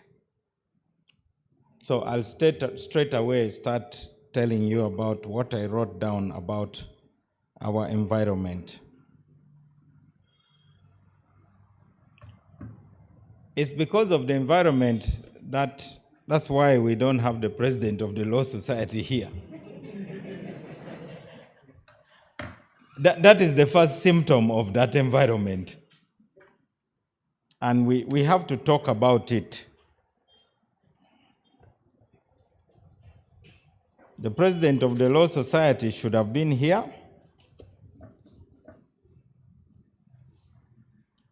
I don't know his current status. The media is not being sure. Others say he's on official duties. Others are saying he is in exile. There is an author called Ambrose Bierce. He wrote a book called The Devil's Dictionary. And he has a definition of exile. And he says an exile is a person who serves his country abroad, but is not an ambassador.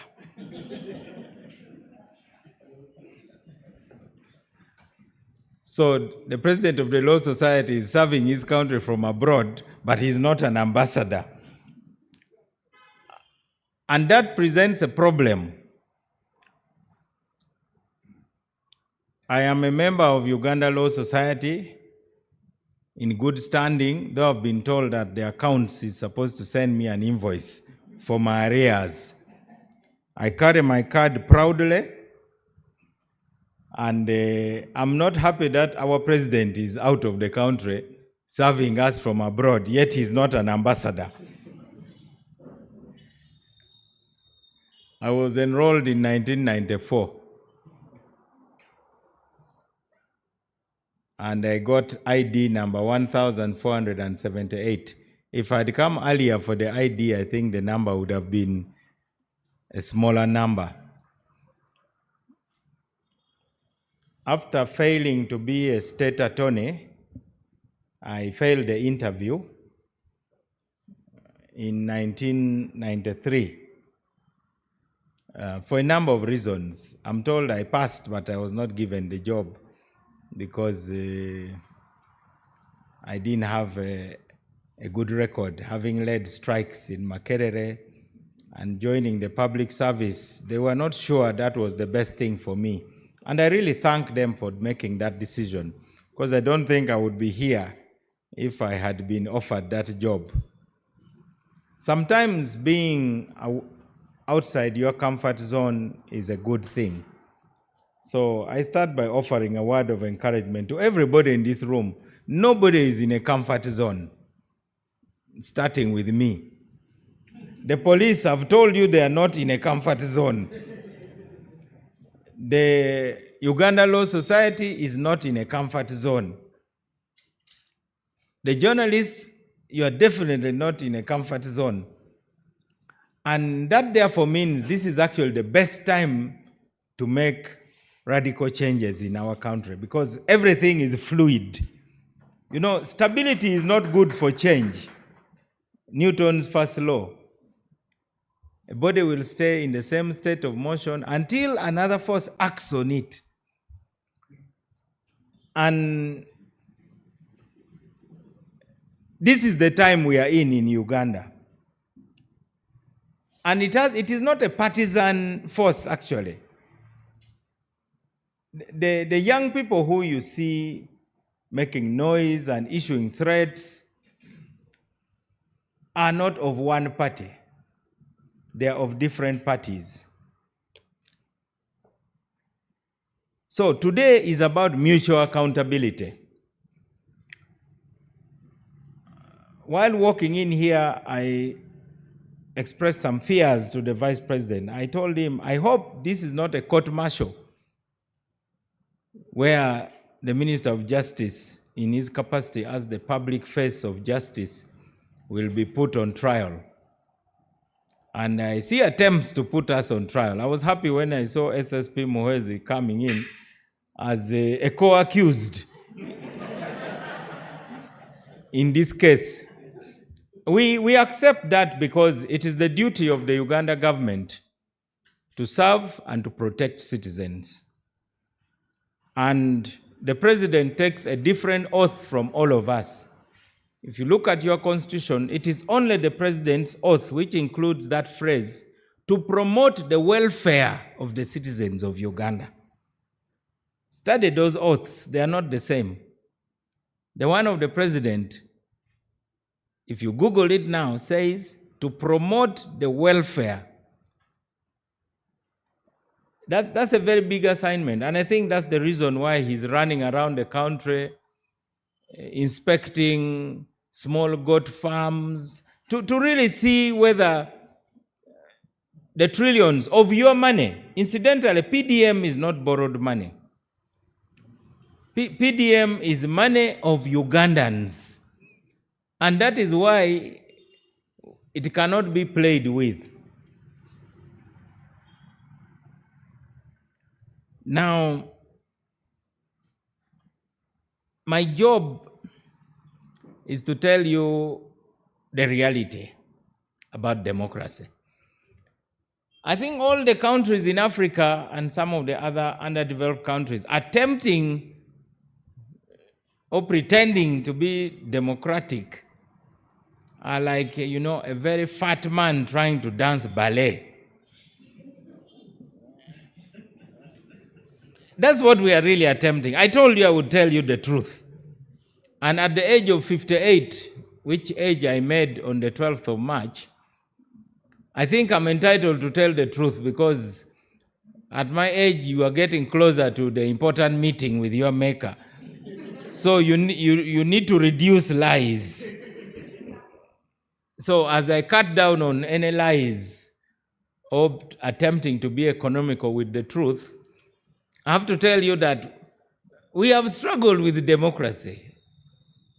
You look at our history, a very fat man cannot dance ballet, however much you try. It's impossible. Now, that is the reality. And for the 2.5 years that I've been in government, I'm even more convinced that we are a very fat man trying to dance ballet.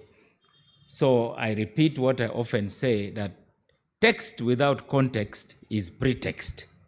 So let's remove the pretext and accept the idea of mutual accountability.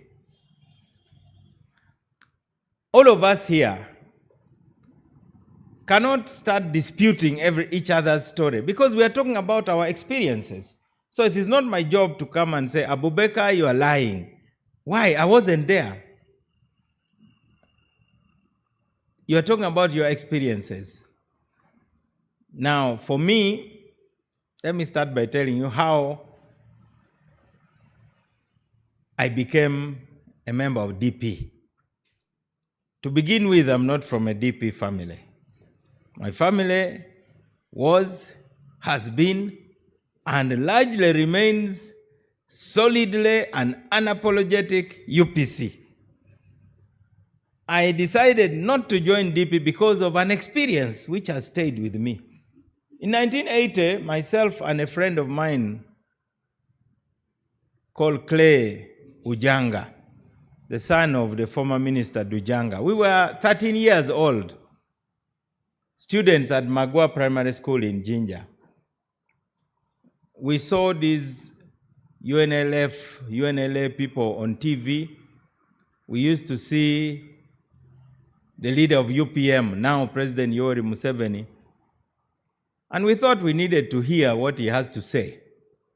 He was young and a bit unconventional. So we made up our minds to go and attend a UPM rally in Jinja. We were 13 years old. The rally ended, we were very happy. I can't say we understood everything which was said, but we generally left in a good mood that, you know, somebody else has jumped to challenge this duopoly of DP and the UPC. When the rally ended, on our way back home, we were ambushed by UPC youth wingers. We were stoned thoroughly, beaten up. We had to run for our lives. Really, we were not members of UPM. But those with power declared that that UPM rally was a crime scene. So everybody there was a suspect. I went home and told my dad, I said, Dad, I know you love your party and you'd have wished that I, as your firstborn, would make you proud by joining your party. But I don't think beating me up is a way to convince me to join that party. So I want to tell you that whichever party I will end up in, it will not be UPC. That's how a 13-year-old boy made up his mind where not to go. I don't like electoral violence. When I went in the 1996 campaigns for parliament, I had now resigned from being an officer of the legal aid project. You were told that I'm the one who was given the assignment to open the Gulu office. Bullets were flying in Gulu, and even though the job was advertised, I was the only applicant. That's how bad it was. I went to be interviewed by the Law Society president and a small panel. The president was now Justice Salome Balungi Bosa. And it was not an interview. It was really a counseling session. She was just counseling me, Mr. Mao, don't be afraid, we shall support you. This is a new venture. You are supposed to look for the office, buy the furniture, be the sweeper, be the process server, be the receptionist, be the secretary. So I was everything. And I'm proud that I went and alone set up that office, and it is still running. And as the vice president reminded me, this piece of land actually belongs to the Legal Aid Project. So that is our tofali to the Uganda Law Society. Of course, the Uganda Law Society is the one that created the Legal Aid Project. So this is now a child taking care of the parent, and it is a good thing. That's why we are here. I went for the CA elections, which I lost. And then I went back 95 to start campaigning for parliament. And I was facing a formidable opponent, the Honorable Betty Bigombe. Remember, the 4th Division, UPDF 4th Division, based in Gulu, was, and perhaps even now, the biggest division in Uganda. At that time, it was the biggest and really the real fighting division because they were the front line. So I went into the election, and some members of the military openly took sides in the campaign. They were, as we know, army officers are supposed to really be non-partisan. So even while we talk about the law, even while we talk about going to court, even while we want to take people to Chankwanzi, even the thing is about culture. It's about a political culture. We have to create a culture. What do I want to suggest? I think we start with decency. And decency is both ways. It would have been very indecent of me to ignore the invitation. I am the one who called the vice president to confirm that I'm coming.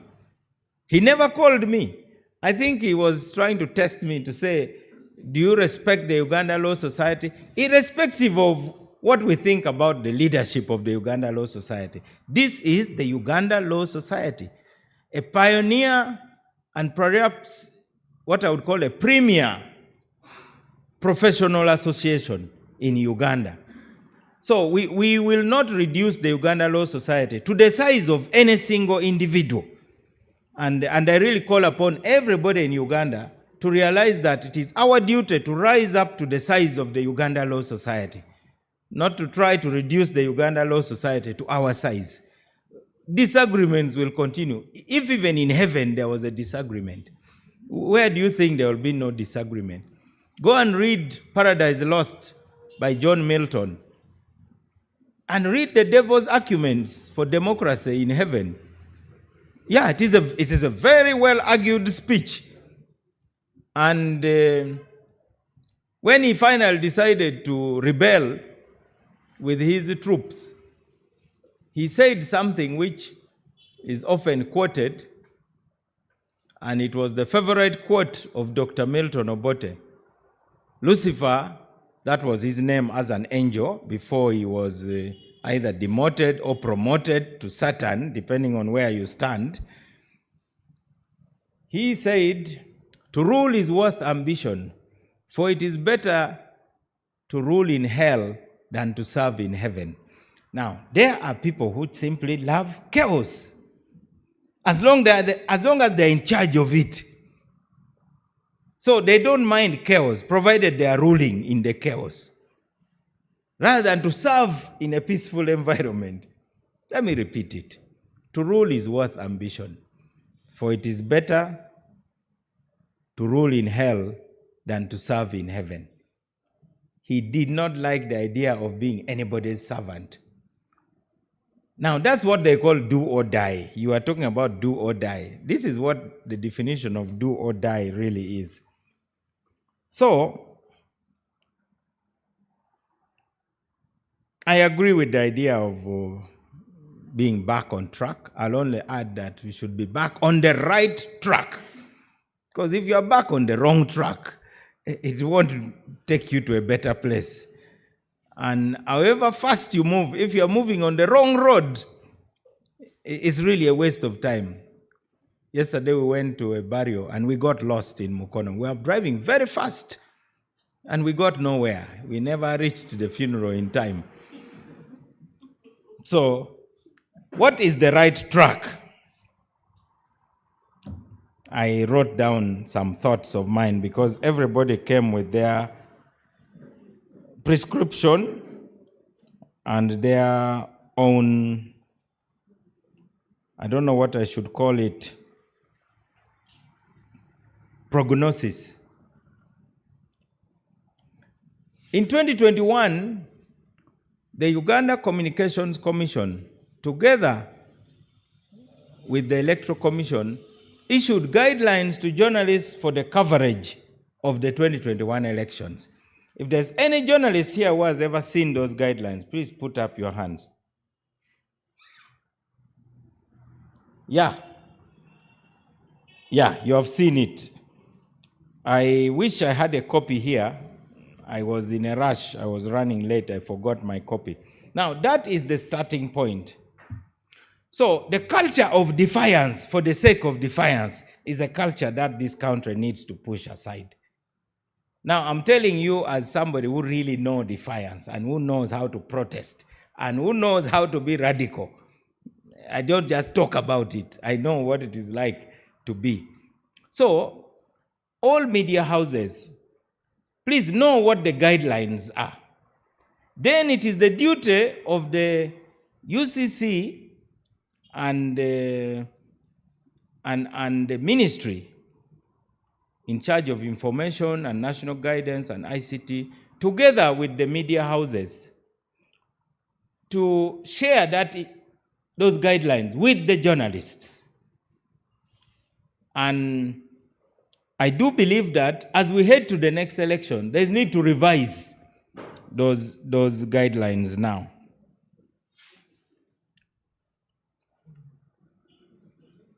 Experts have talked about what we are talking about, and this is what I found, or what was found for me by those who assist the minister when he has been invited to address important people. One of the beauties of being in an important office is that you really have so many people who are ready to support your work. As ministers, we are supposed to act advisedly. And anybody in a position, whether it is SSP, is a senior police officer, he needs to act advisedly. So even before he sends tear gas, anti-riot police, or those carrying water cannons, he should first ask the legal officer and so on, what briefing should we give to the team as they go there to ensure that they are within the law. The courts and myself, together with the Attorney General, our real role is to be like linesmen. Once you cross the line, our duty is to raise the flag. It doesn't matter whether in my heart I support the team. As long as the ball has crossed, I would say, this is really bad for my team. I wish I had the power. So that is what they call impartiality. It is important that those who adjudicate cases, those of us who comment on the law, we should not push the line. We should let the line stay and raise the flag whenever we see any infraction of the law. Now, we need to really go back to being very formal about the way we do things in this country. And when you are formal, it means you keep records. Let me tell you, even those who do bad things have to be formal. Hitler was a dictator, a fascist, and a mass murderer. But I can tell you, even the record of the mass murders were kept religiously and stamped by the responsible officer. That is how they were taken to trial in Nuremberg. Even when they are planning genocide, they took the decisions properly and so on. So, we cannot afford to have an informal state. We cannot afford to have people who are in civilian clothes wielding machine guns, and they don't identify themselves. You don't know who they are. I would want SSP here to come and introduce himself and say, so and so, you're under arrest, and this is what it is about. So, and I don't think Chankwanze is the answer, because this must be continuous. It is not a one-off. It is intended to make you do your job better in a responsible manner. It is not supposed to influence your allegiance. The problem in this country is not really allegiance. You can have your allegiance. I've seen some journalists overnight they were born again as politicians. I saw one eventually proclaiming a new gospel of partisan journalism. Now, partisan journalism has its space also. And those are called media crusaders. I'm assuming that today we are not talking about the media crusaders, because when you are now a media crusader and you are partisan, it's now like joining the dance of monkeys. The tails will touch you.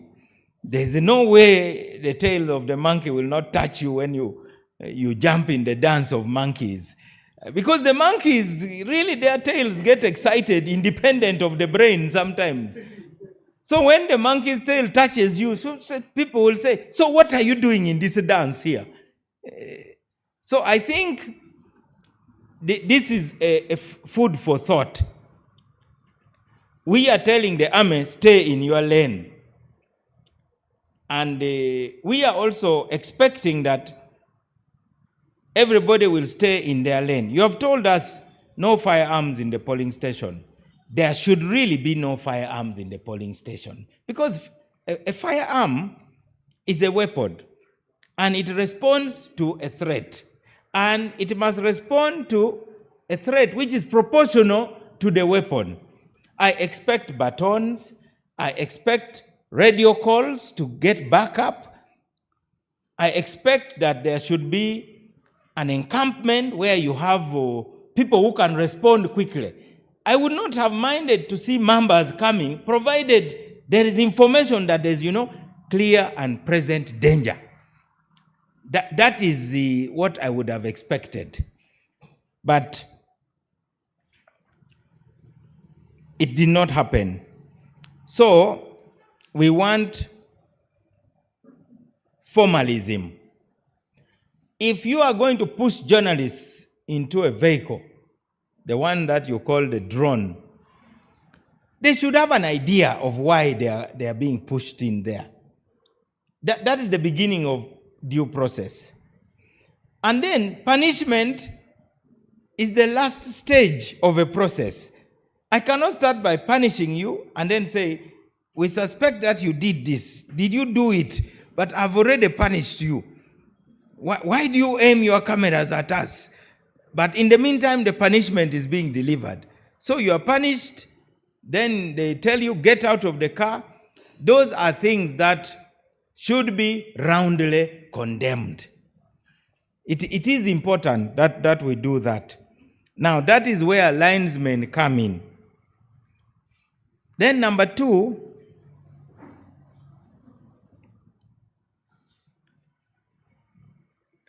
the Electoral Commission we have is weak. They definitely were not in charge. Sarah talked about what Aziz Kasuja said. My election in Gulu was nullified, by the way, because the Electoral Commission was losing control.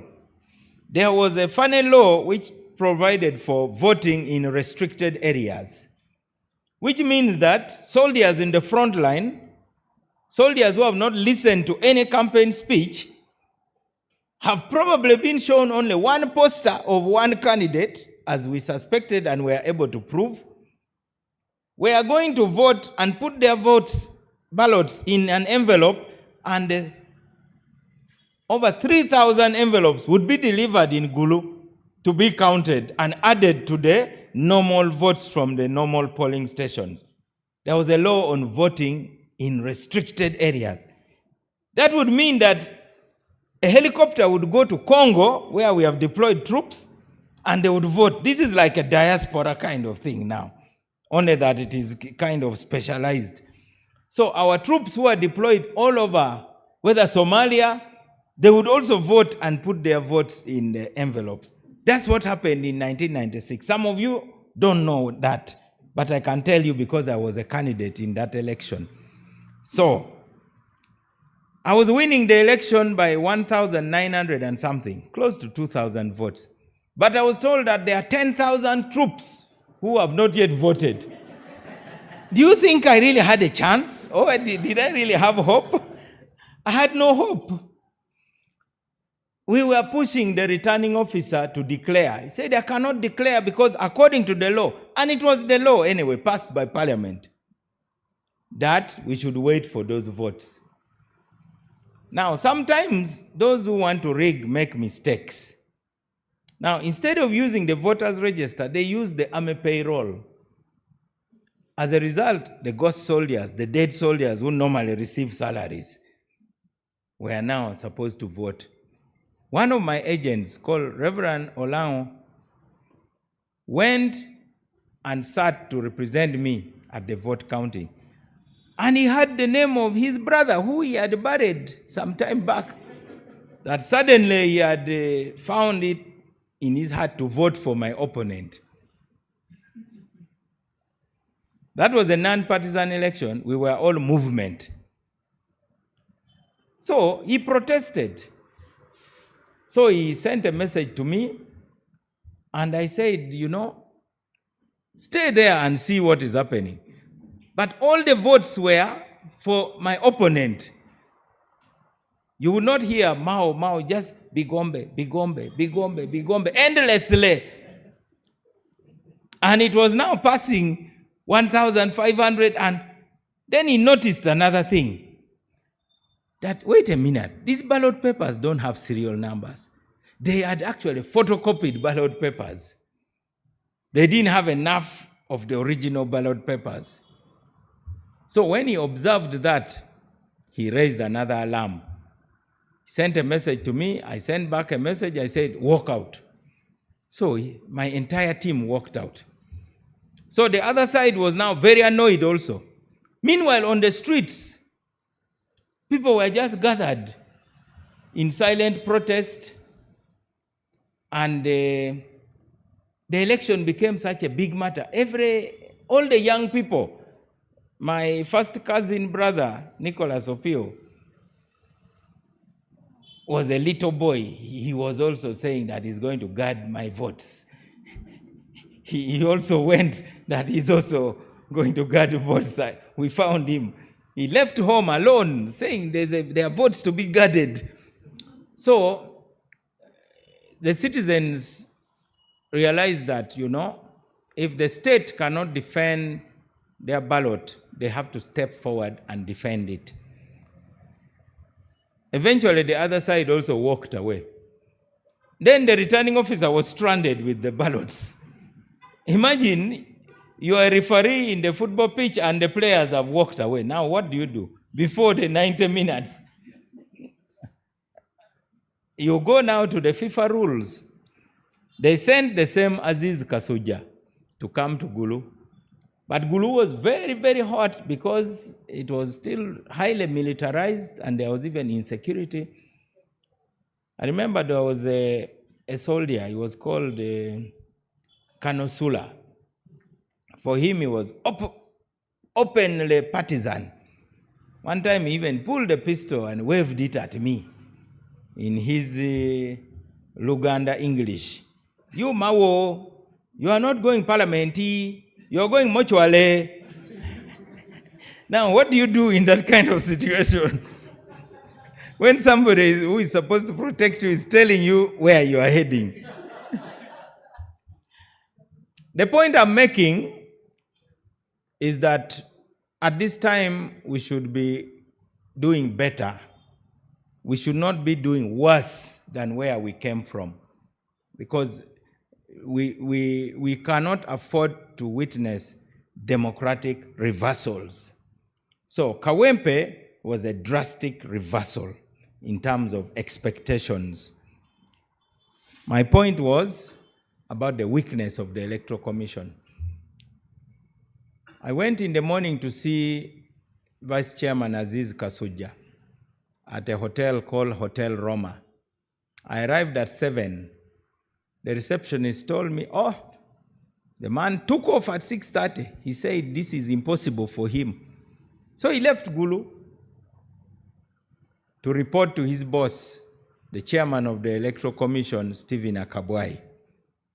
Stephen Akabwai, after receiving the report, issued a statement nullifying the Gulu elections. So the entire election was nullified. He was not negotiating with anybody. He just took an independent decision. He said, in the circumstances, it doesn't make sense anymore. Because an election is supposed to represent the will of the people. And he saw that clearly it was not going to represent the will of the people, so he nullified it. But it hurt all of us. We were now wondering what was happening. My opponent was aware that it was no longer comfortable. We were 3 candidates. The third candidate, the brother of the former Prime Minister, Otemali Madi, decided to drop out of the election. That left 2 of us. The Honorable Betty Bigombe, I think, decided that, it is not worthwhile. General Saleh had just been deployed to Gulu to take charge of security. I reached out to him. I have always never feared to reach out to people, even when I disagree with them. So I reached out to the general and I said, General, you can see what is happening here. I am being rigged by force. Are you going to be a spectator? Take the side of the people.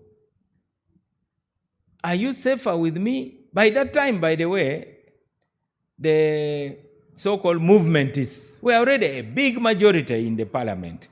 They had already won. Now, what would a Norbert Mao change in the balance of power? So I kept on harassing him. He was also under pressure, as he told me later, much later, that, I'm under pressure. I was under pressure from big people in Kampala. That boy must not go to parliament. Perhaps because of my record in Makerere, my famous contest with the late Nobo Mayombo, I definitely was not a good boy. So, but he made an independent decision also, and he told them off, I think, eventually. He said, rigging is a bad thing. If you cannot even do a bad thing well, why do you now want to come to me? You should have rigged successfully. We would not be having this conversation, but you did it so shabbily. You are using a military payroll instead of a voter's register. You are photocopying ballot papers. When you are doing a bad thing, do it properly. So I'm out of your thing. So despite the pressures, he took the right decision. And that is how we developed a very good personal friendship with him because of that experience.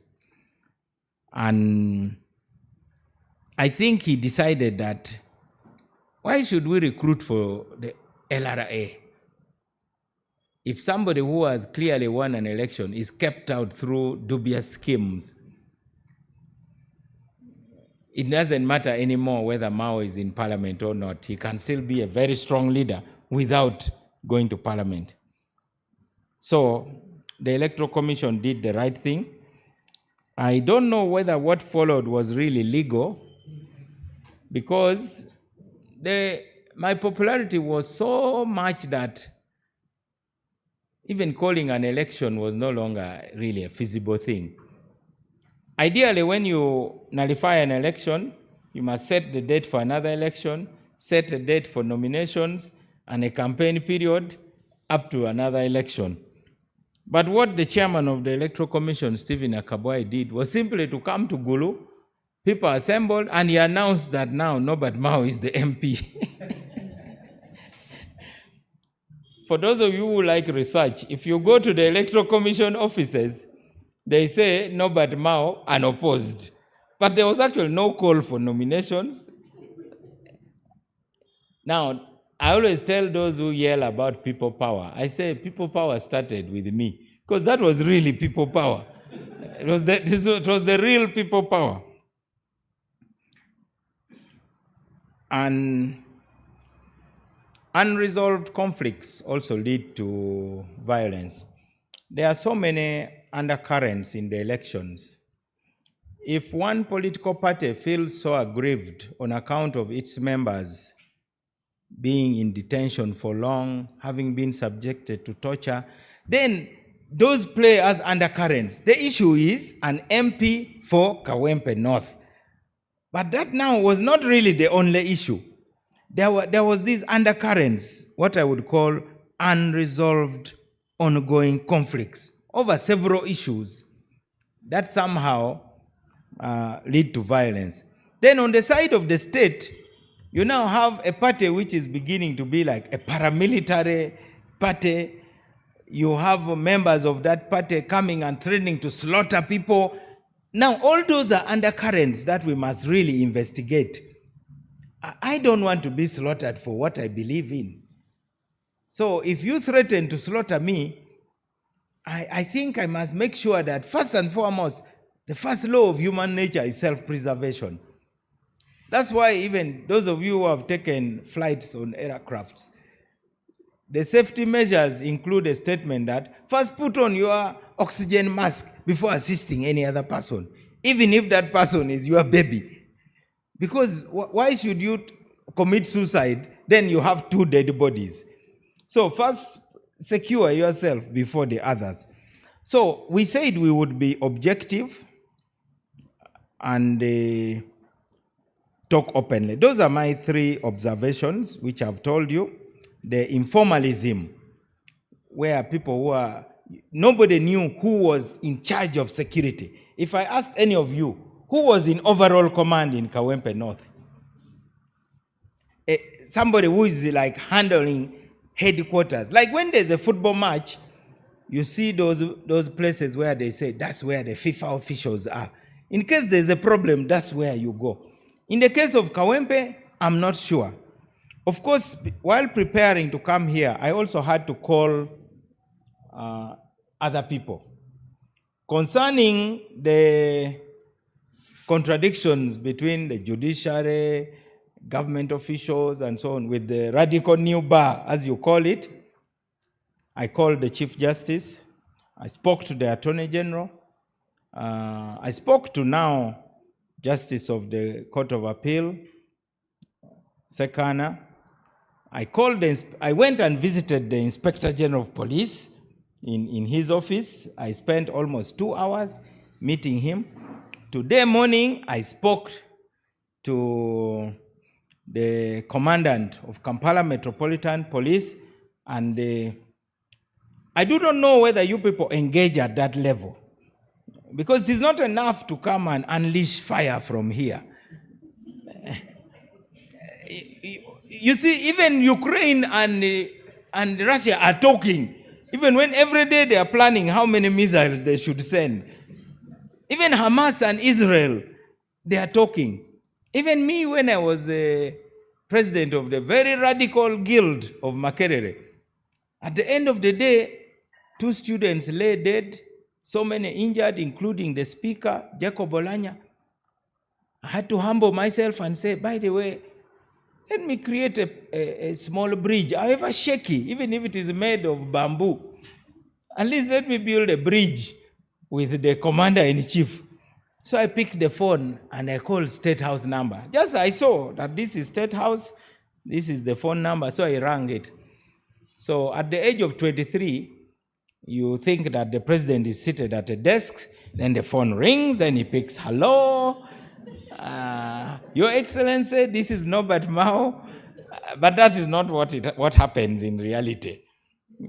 So somebody else picked the phone, and I thought she would say, hold on, here he is. Of course, that did not happen. So I called and introduced myself. She asked me, why are you calling? I told her, I'm the president of Makerere Students Guild. We have a big problem here.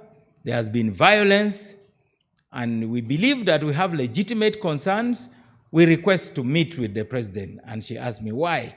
The president is the chancellor of the university, and is the overall boss, and he's also the president of the country.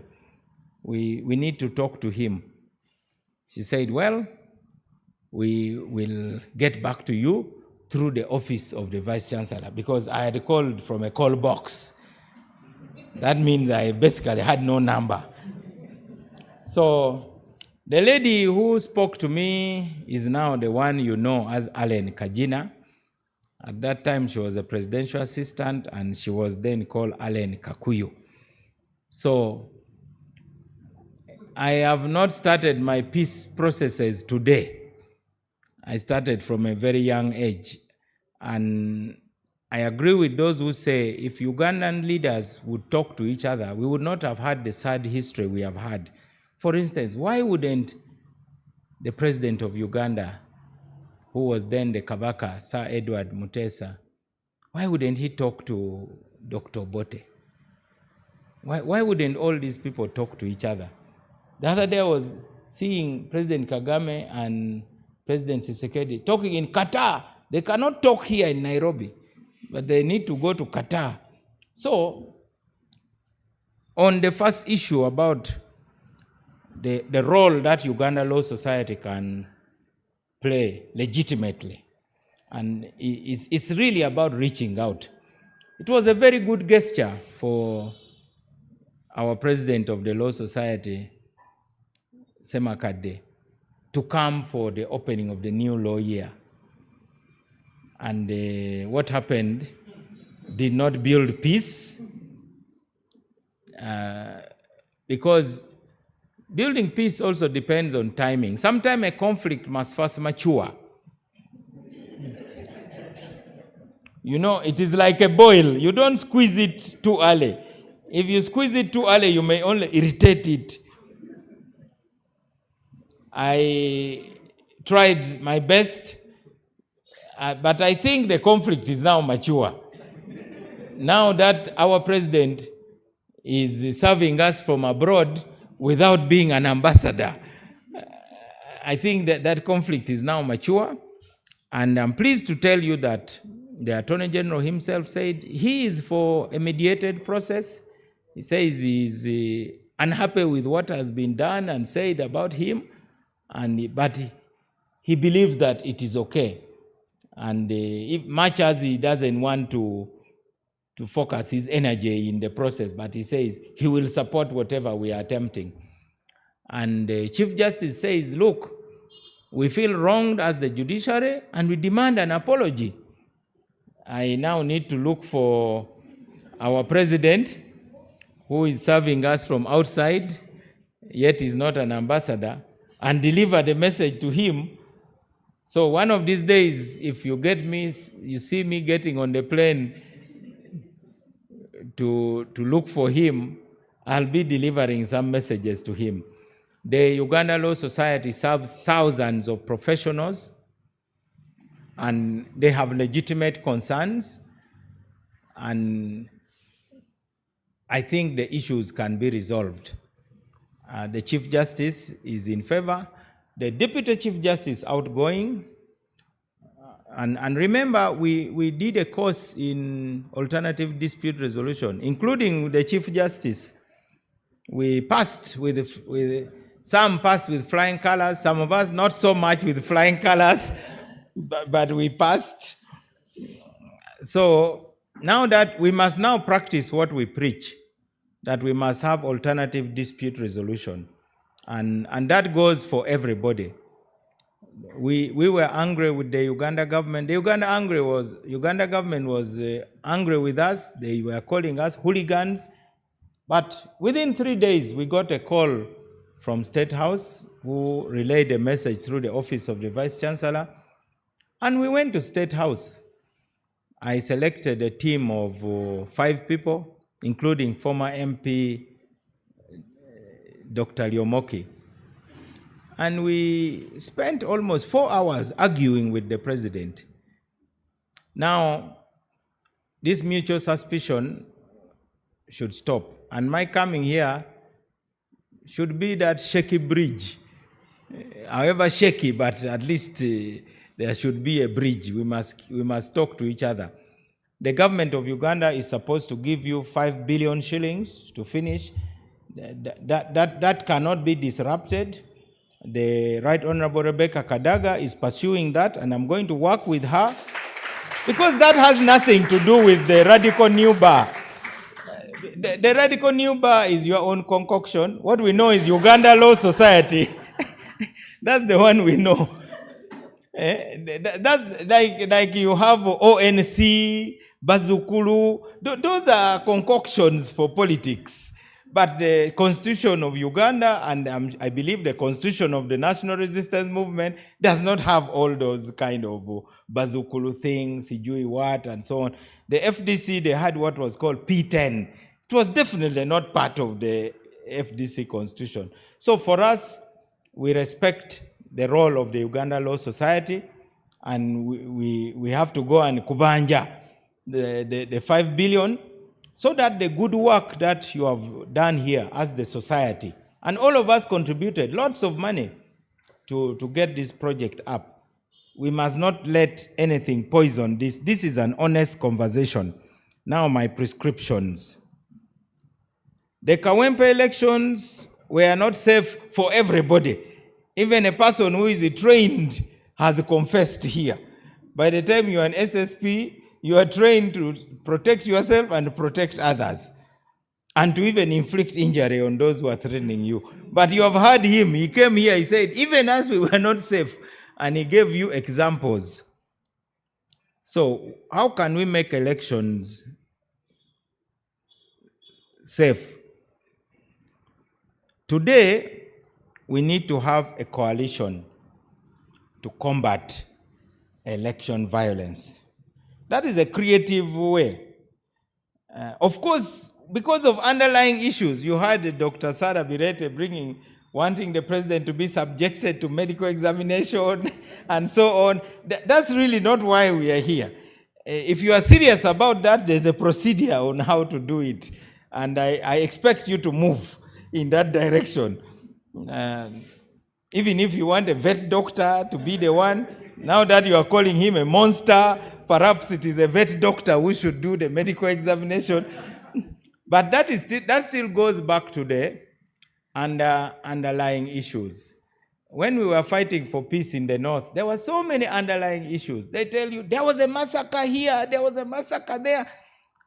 Then you have issues of UNLA versus West Nile.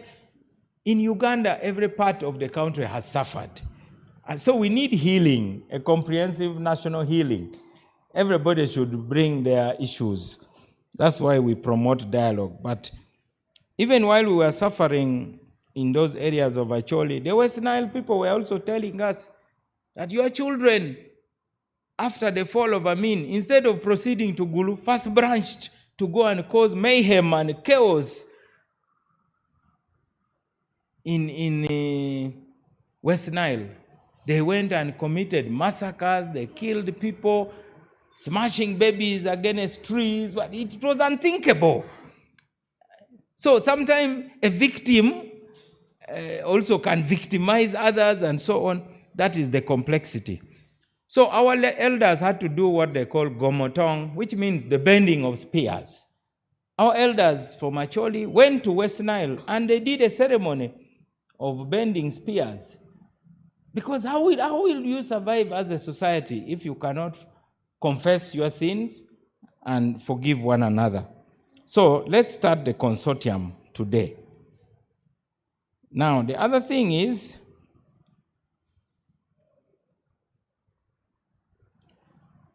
whose program? So let us involve political parties and candidates. The third one, let's benchmark. Kenya had a very violent election, 2017. Do you remember when President Ruto and his colleagues were on the ICC list? Sorry, 2007. That was the second term of Kibaki. That election was so violent. I urge you, together with your counterpart, the president of the Law Society of Kenya, you try and benchmark how they were able to deal with it. Violence has continued in Kenya. You remember there have been murders of Electoral Commission officials. Even there's one whose finger was cut off so that the fingerprint can be taken to open a certain, that's how bad it gets in some other countries. So let us do benchmarking. The other thing is, not the whole of Kawempe was violent. I expected the SSP to tell us, based on the KMP map of Kawempe, you know the hotspots in the city. If there's a gunshot here, I think you know where to go, where there is likely to be an incident, even if it is Kololo. Definitely it will not be where the ambassadors are. Most probably it will be in one of the pubs. So we need to map the violent prone areas. Now, let's not disconnect what efforts we are doing from long-term peace-building strategy for our society. We must make sure they work together. Of course, those who do violence do it by design. There's designed violence. Because violence can manipulate, you realize that only 14% of the eligible voters showed up. So the violence had an impact, not really in terms of victory. In that case, even NRM lost, because the NRM supporters who should have come and voted never came to vote. And of course, the Nup people felt they were the target of the violence. So I believe a disproportionate number of them did not show up. Or if they showed up, they had to really be dressed differently, not wearing red and so on. Violence also disrupts opponents' campaigns. Now, let us be very honest about this blame game. I do not believe that Nup also has totally clean hands in this violence, but in terms of proportion, their violence is smaller, much smaller, comparable to the violence of the state security forces. There have been incidents where Nup have unleashed violence. I remember in the last election, they threw acid on a certain woman merely because she was wearing yellow. Unfortunately, right now, if you are a journalist and you write about Nup violence, then they'll say you have been bought. So they say you are a regime apologist. I hear your quarrels also in the media. You also have your petty quarrels, which undermines your professionalism. So, for instance, if you were to write as a journalist and you say, Nup has done this, they have done this, they threw stones. So now you have left Balaam to be the one now, to whether he's telling the truth or not, that's another matter. It will be the police to tell us.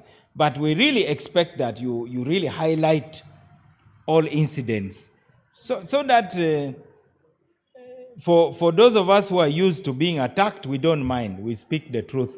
But for you journalists, they will mark you. This one is a regime apologist. This one, NRM has paid him, and so on. So your work requires courage in both ways. Because of the state of Kampala, which is an opposition stronghold and now dominated by NUP, you become a good journalist if you are beaten. So actually, in the eyes of Nup, your standing has really increased. You are now seen as very good journalists. But it is so now Abu would be a superstar in the eyes of Nup. But I can tell you, let this be the beginning of us condemning the use of state security forces to undermine free and fair elections. All the violence, I think the SSP talked about it. In 1961, the Kingdom of Buganda urged all Baganda not to vote in the first election we had here before independence. And if you dared to go to vote, you met a lot of violence and even social ostracism. So you saw even in the burial of Segirinya. This is the first funeral where the body was in another place and the spirit was in another place. I always thought that when there's a funeral, the body and the spirit are in the same location. So you had Bobby Wine presiding over the body and Mpuga presiding over the spirit in another. So if the two groups had met, even without the group of SSP Muhwezi, do you think there was going to be peace? Even the police was being threatened. So we really need to think seriously about that violence.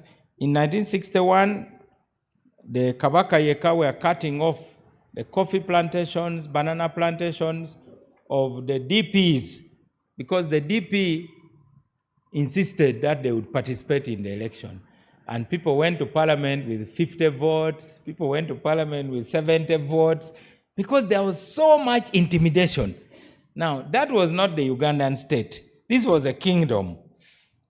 But because of hate speech against DP and Catholics, they were referring to Archbishop Joseph Kiwanuka as a Kasajja Kerubaga.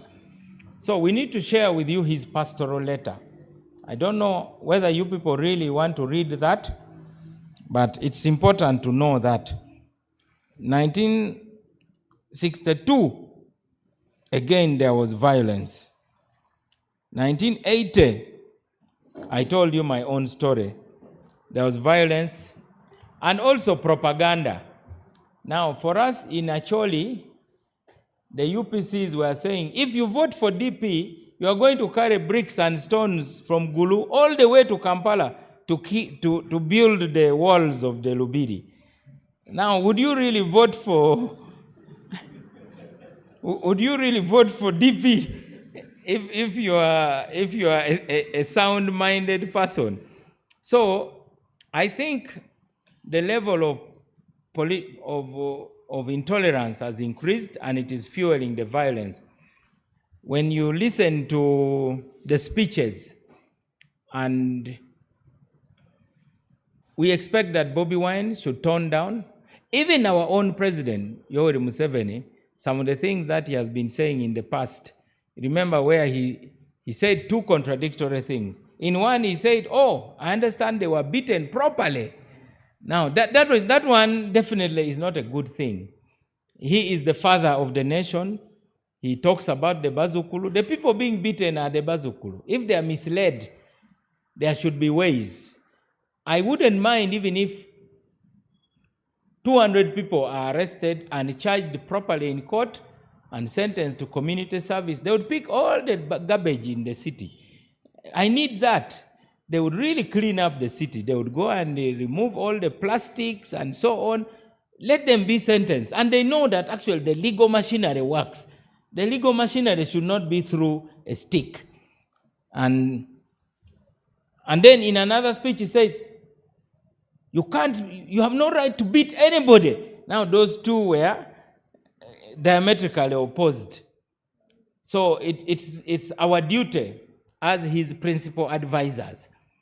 The ministers are the principal advisors of the president. They are these presidential advisors, but the principal advisors. The word cabinet comes from the days when a king had appointed people sitting behind him in a cabinet to whisper things as is. Because as a president, you are supposed to talk about nuclear weapons, environment, agriculture, road construction, bridges, finance. I don't know whether anybody has all that knowledge. So the cabinet was hiding people behind doors.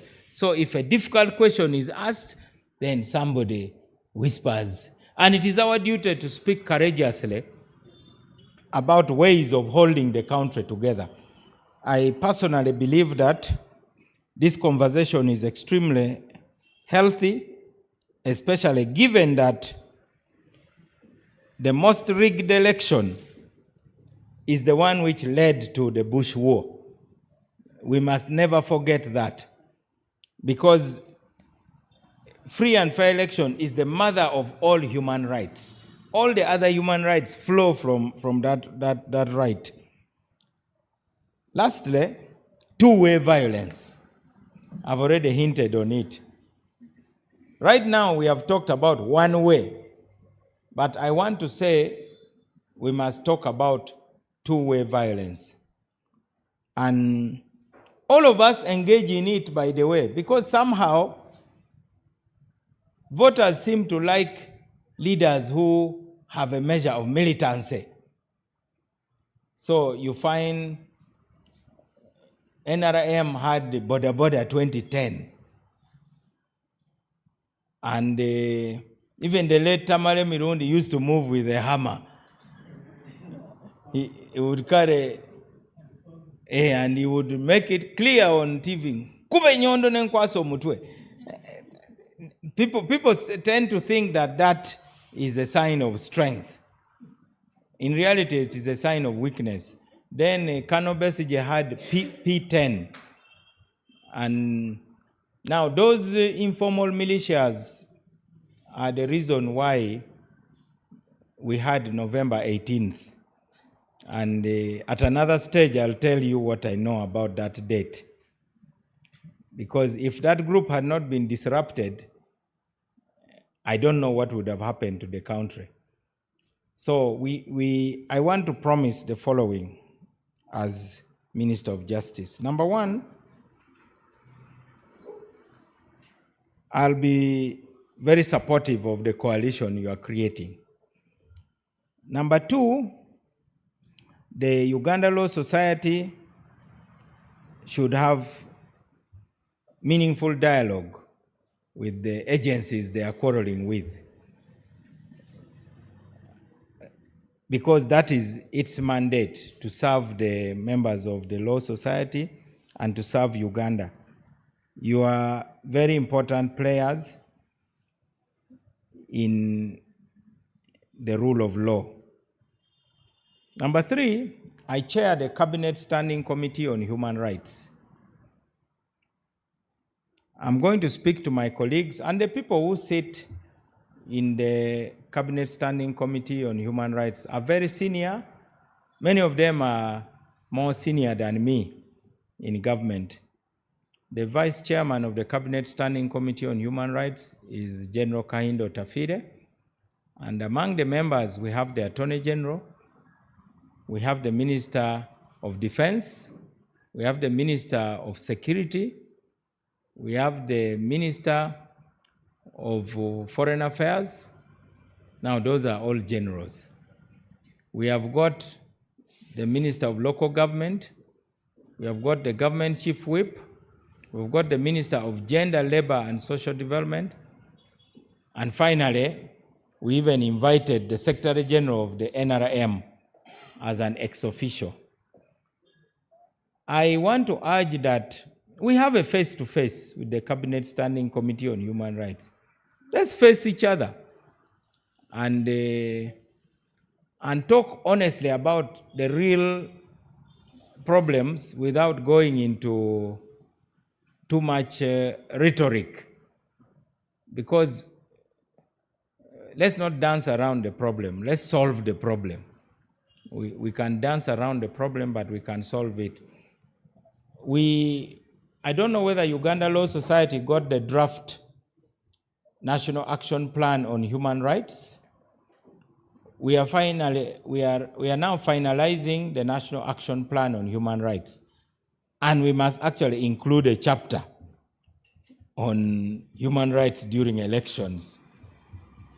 I need to read again to see to what extent that matter is developed. But if those who are representing organizations are here and your email addresses are with the Vice President of Uganda Law Society, I'm happy to have copies sent to you before we finalize that. The National Action Plan of Human Rights is supposed to be all-embracing. If the gay people could storm my office demanding also to have some paragraphs about their rights, then what about you people? You definitely deserve that. I think After that, the next stage will now be for me to request to go and speak to the National Security Council. Remember, the Public Order Management Act still doesn't have regulations. If I may propose, you should join the campaign to have the regulations under the Public Order Management Act become law. Because the failure to have regulations gives the police a lot of latitude, too much discretion. Because even the regulator must be regulated. Now, the regulator is not regulated.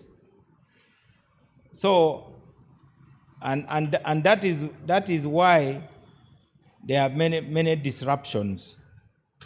The president told us that he wanted an input of the National Security Council on the Public Order Management Act regulations. Now, that is a practical point we must all campaign for. I head a political party, and I do believe that those regulations are very important for all political parties, especially now that we are going into the election season. Now, I have proposals for changing the electoral system. I don't know how many of you would support my proposal. The proposal is proportional representation. There are people who embrace it, including the former leader of opposition, Honorable Matthias Mpuga. In a proportional representation system, we would not go with this election of first past the post. In Parliament today, we have people who are in Parliament with 25% of the votes of the electorate. That would not happen under that system. And then you don't vote for the person, you vote for the party. So the country would be divided into electoral areas. You can have Kampala as an electoral area, or if you want, you can have Buganda as an electoral area. My proposal is that an MP should represent 150,000 voters. And that would, based on an estimate of 45 million people, bring down the size of parliament to 300 MPs only. Of course, there are areas that are smaller. Sebei is smaller, they would have very few MPs. You would have places like Buganda and Ankole having a lot of MPs on account of population. So to balance power, you pick a lesson from America and you create an upper house, whether you call it a Senate or National Council of State, which was what the Constitutional Review Commission had recommended. And each of the 16 regions of Uganda would elect two senators to that body, if we call it a Senate. That would mean that upper house will only have 32 members, probably with a few who are specially nominated for political reasons because of our unique history. So if Kampala has a population of 3 million, that means it would be entitled to 20 members of parliament. Each party would file a list with the Electoral Commission containing the names of their top preferred candidates. So NRM would file a list of maybe between 20 and 25 to have a reserve. So if NRM wins 50% of the votes in Kampala, then they would be given 50% of the seats. And those who would go to parliament would be the people whose names are on top. That election would be cheaper. It would eliminate these chaotic primaries because the Central Executive Committee of the NRM would be the one to determine. The National Executive Committees of the other political parties would be the ones to choose candidates. I presented that proposal to the president and he said we should study it. The other proposal is electronic voting to fight vote stuffing, ballot stuffing. Right now, the suspicions about the Mambas and security forces storming polling station was the fear that they would capture ballot papers and just take randomly and stuff them in the ballot boxes. I don't know whether that happened, but it has happened in other elections. I took, on behalf of the Ministry of Justice and Constitutional Affairs, a bill to make electronic voting compulsory. And I even put in that bill that if the votes, the ballot papers in the box do not match with the record of the machine, the presiding officer goes to jail for up to 5 years, in addition to a fine. In cabinet, the bill did not receive unanimous support, so the president, in his consensus building approach, decided to refer it to a committee. I was pleased when I heard him saying he now wants electronic voting to be compulsory. You have seen that Makerere has been having very peaceful election because they have gone electronic. I would call upon any of you journalists to go and investigate the Makerere elections and tell us how it operates and whether it is free and fair, whether it is efficient. I really want to read an article from you journalists, whether that kind of voting can help. Because voting is a sensitive matter, it is emotional. Even you fought under your Uganda Journalists Association. You beat each other up in your own election, except that because you are the ones, you don't write negative stories about yourselves. So, elections anywhere, you've seen the Uganda Muslim Supreme Council. They are religious people, but they are fighting over elections. The election of bishops of Namirembe, the bishop of Namirembe, these are the people who are supposed to have a direct line to God and to tell us what God is saying. But even them, they were not listening to God who says that, love one another. They didn't love one another. They had to appoint a committee to mediate. So that is the context in which I would like us to debate these issues. I want to promise finally, Mr. Vice President, that this is not going to be my last visit here. I think the Uganda Law Society should follow Dr. Birete's recommendation. We do not want, the president talked about bad eggs that are infecting the security forces, because there are those who are overzealous. You send them to walk 1 mile, they walk 10 miles. You tell them to beat 5 people, they beat 100. Now, those ones, the president is dissociating the government from them. So let the Uganda Law Society take statements from the members of parliament who were beaten, because I heard of Joel Senyonyi and so on. Take statements from the journalists who were beaten and tortured. And there's a body known as police standards. Unfortunately, our opposition parties are spreading an idea that, no institution of government can do justice, which I think is false. I was excluded from the voters' register. I'm also an aggrieved. The Electoral Commission removed my name. I had to also fight to have my name put back. I went to court. So the fact that one part of government is not working does not mean that all the parts are not working.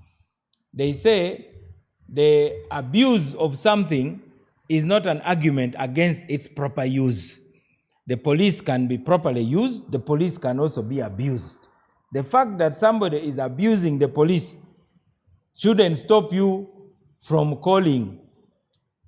There was a time I made a live call to the 999 number because we had a bet. Somebody said, I bet no one is going to pick. So I called, and somebody picked. You can try it later. But in Uganda now we are like a Kanya. There was a cartoon character called a Kanya. One day he opened the tap and water came out. Then he said, what's wrong with this tap? And his wife asked him why. He said, it is bringing water. All the taps in Uganda are not supposed to bring water. So there must be something wrong with this one. So now when you see a police officer like this Rnblive coming to the Radical New Bar headquarters, which others in the media have said this is North Korea, I don't know what, because the Attorney General's law firm is next door here.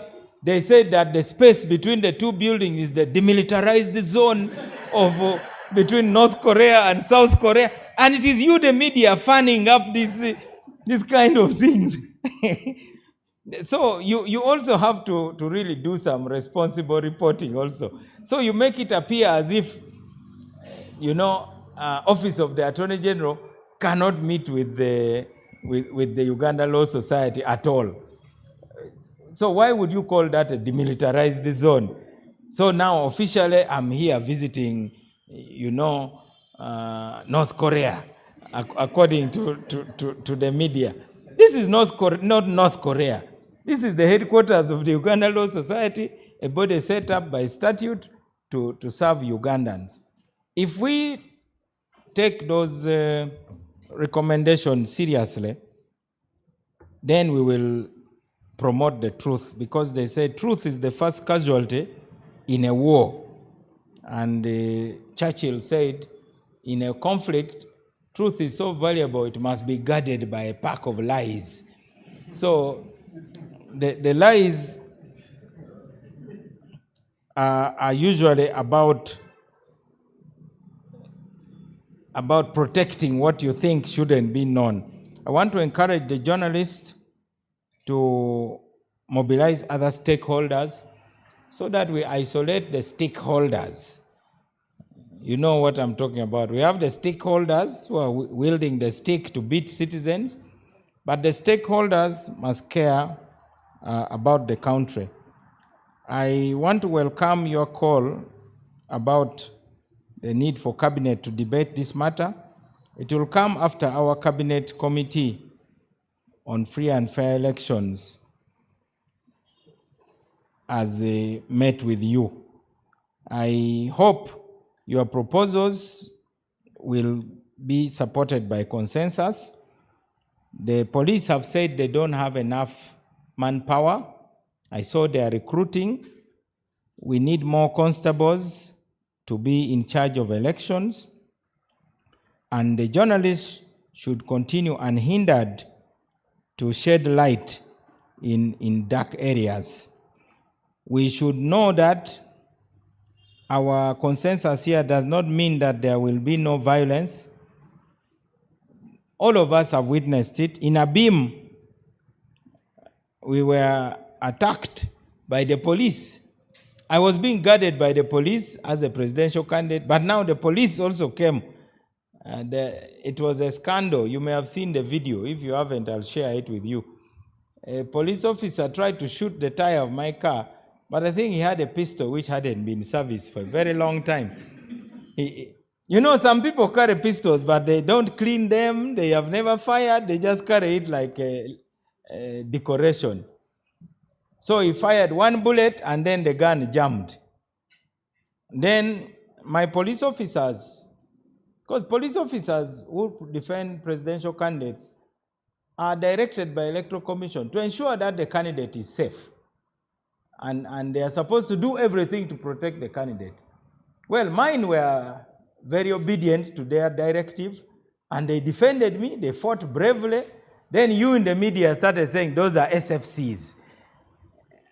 So these are police officers that Mao has been given SFCs. That's why they don't fear the police. But they are also the police. Who do you think arrests police? If the SSP Muhwezi here commits an offense, who do you think will arrest him? It is the police that should go and arrest him. Even in the military, that's why we have military police. So once again,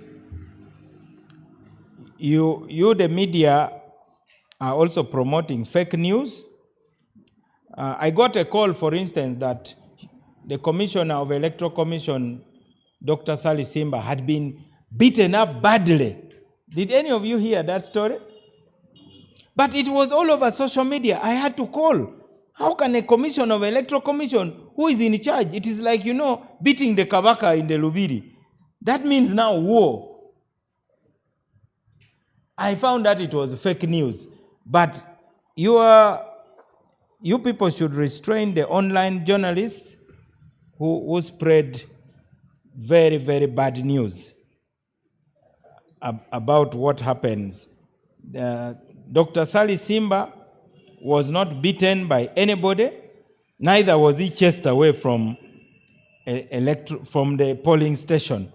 But instead, they made it clear that the country knows that the Electoral Commission has been overthrown. And that is why Dr. Birete now is asking this scandalous question, whether the person who Ugandans voted to lead Uganda is really leading Uganda, whether he is in charge. And that question, you can write to him, by the way. I want you to give me that letter. I'm going to deliver it on Monday. And the president is going to reply. He's going to reply and he say, if you think I'm not in charge, you come and check where I'm seated. Come and try to push me away if you think I'm not in charge. Just the way the ULS president Semakade is in charge here. If you think he's not in charge, though now he's in charge from a foreign jurisdiction. I want to assure you, let those questions not distract us about whether the president is in charge or not. I know you say that because of some of the comments of the CDF. The CDF serves at the pleasure of the commander-in-chief. The other one is commander-in-chief. The CDF is the chief of defense forces. And those who talk like Dr. Sarah Birete are trying to insinuate that the CDF has overthrown the government. So let's talk about it very openly. I don't think that is the case. We must not bring unnecessary innuendos. That debate is important because in the past, we have had army officers who have not respected those that are given mandate by the people. I know, for instance, we had the army officers who would, you know, they release this flap on which they put their pips. They release it and it is hanging, which is the most, I don't know whether it is true. It is true. You are the only person in the security forces. If a junior officer came with the flaps hanging, isn't that the sign of the greatest disrespect? Yeah. Now, there are those who used to do that in Obote II regime. Then you knew that basically they are disrespecting the mandate. So me, I want to develop this point so that it doesn't remain here, because it is a very dangerous joke. Now, respect for the Constitution, we the citizens are the ones to ensure that everybody respects the Constitution. And that is why you are going to court. Now that the linesmen in there are going to raise the flag. The government was taken to court over court-martial, and the court raised the flag. And that is the right address where that matter should be debated. Otherwise, disobeying the law is rampant. They steal phones. Kataimbwa, Fangon went and beat up people in Zambia. Now, because this one is about a political office, it should not be discussed as if, you know, we have only angels in that place. What we need to know for sure is that it is our duty as citizens to continue insisting that the right thing be done, even when we don't have the power, apparently, to make a big change. That one is just an apparent thing. It is not a permanent condition. So we must continue standing. Now, on the mental state of the president, I have no reason. You never developed your point. I wish you had developed your point. because I really would be interested so that on Monday I can observe more carefully. The president makes very coherent speeches. I have heard him. He writes his papers himself. I have not heard him losing his head. There are people who we believe are sane, but they lose their heads even in the civil society. Some of us even occasionally lose our heads. So I really wish that somebody like you, who is highly respected because you are an opinion shaper, when you start spreading that narrative that the president of Uganda should be subjected to medical examination on account of his mental faculties not functioning well for him to discharge the function of office of president, let it come from somewhere else. I don't mind if it comes from the ghettos, but within this room, it shouldn't be. I know it was said about Stella Nyanzi. That one is a trick people use when they want to disqualify you from an argument. So they went and examined her head. And by the way, I'm the minister in charge of giving ministerial orders for those who can't stand trial on account of being mentally incompetent. I just want to make that appeal to you that it is easy to start a fire, but it is not easy to put it out. Let us criticize the president. There are so many grounds on which we can criticize the president, and I encourage you to do that. Let us not go to those grounds that are really not necessary and not even helpful. You can attack him for presiding over grand corruption. That one is legitimate. You can demand that he takes personal action against those who violate human rights blatantly. That one is okay. If there are any of us ministers who are part of the problem, you can urge him to fire us, and he will fire us, and we go back to the village. You can urge him to. We are always urging him on the question of transition. We are saying that in a democracy, the political space should be like an airport with arrivals lounge and departure. Uganda cannot be a space where there's only arrivals and no departure. Those are legitimate attacks. And then the other legitimate thing is to attack his ideas. You referred to his letter. I want you to specifically state those ideas that you believe. The one thing you said, he was talking too much about. I wrote it down here. When you were talking, you said that the president's letter had too many maybes. Yeah, that's legitimate, because a president must write after getting solid information based on evidence, not conjecture, and you say maybe. That's why even a doctor, before a doctor touches you, says lab, check the blood, check the urine and whatever, then they come and he prescribes when he's sure. That to me is a legitimate debate. The other ones are not legitimate because it now borders on distraction, because you'll distract from the real issues to which he has to respond. We expect that by the time our president puts pen to paper, he has got on his desk a report from the security forces, he has got a report from those are this, so that he does not have too much of maybe this, maybe that, what if. So as a political culture, let us attack the real.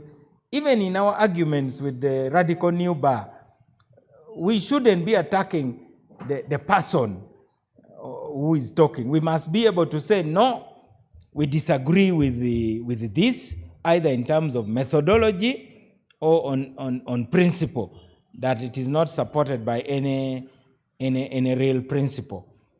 But that is for another day.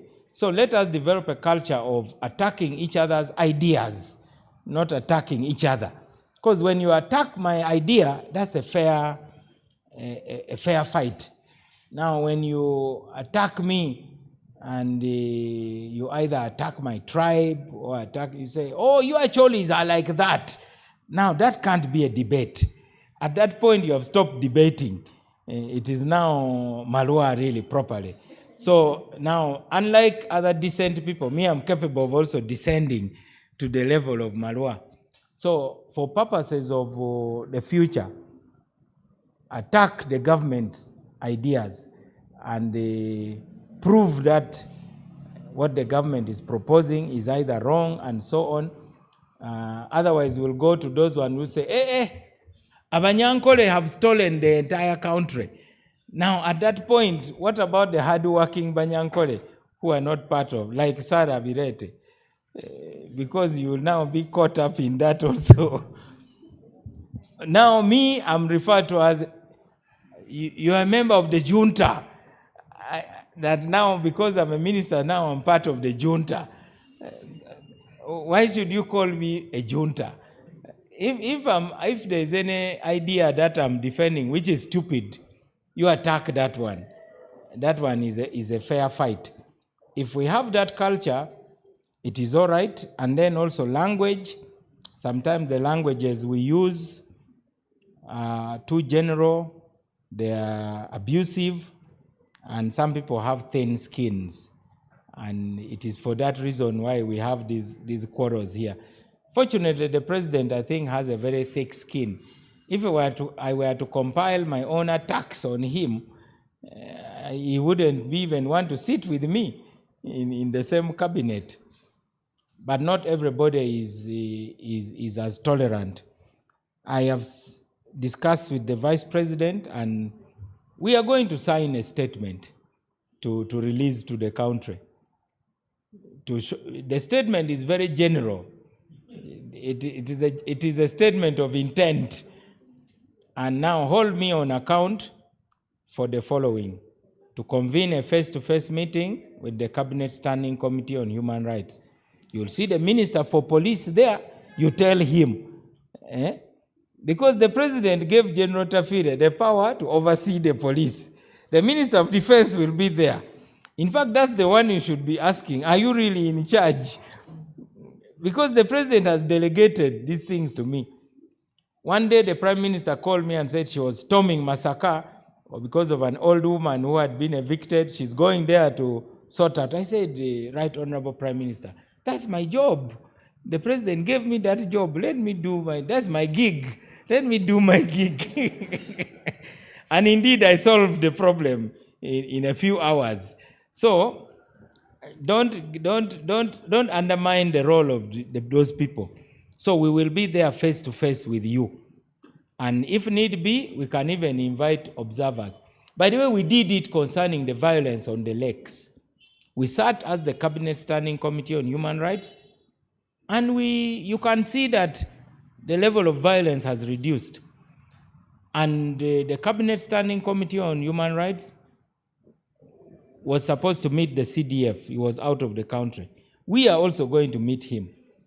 And all these things you have talked about him, we are going to put it to him. Because ultimately, we are shareholders in this country. Whether the debate is settled in 2026, whether after 100 years, that is a matter which is supposed to be settled. So that is the other thing you can hold me accountable to send you the draft of the National Action Plan on Human Rights for your comments, so that you are part and parcel of something positive. Number 3, I think we will be happy to see the notice of intention to sue, and personally I will propose that we settle. I don't want to go to court. Yeah, because somebody like Abubakar, who really has never abused anybody in this world. Isano, poor man, he doesn't talk, he only takes pictures. Now, Isano is not a good witness in a court.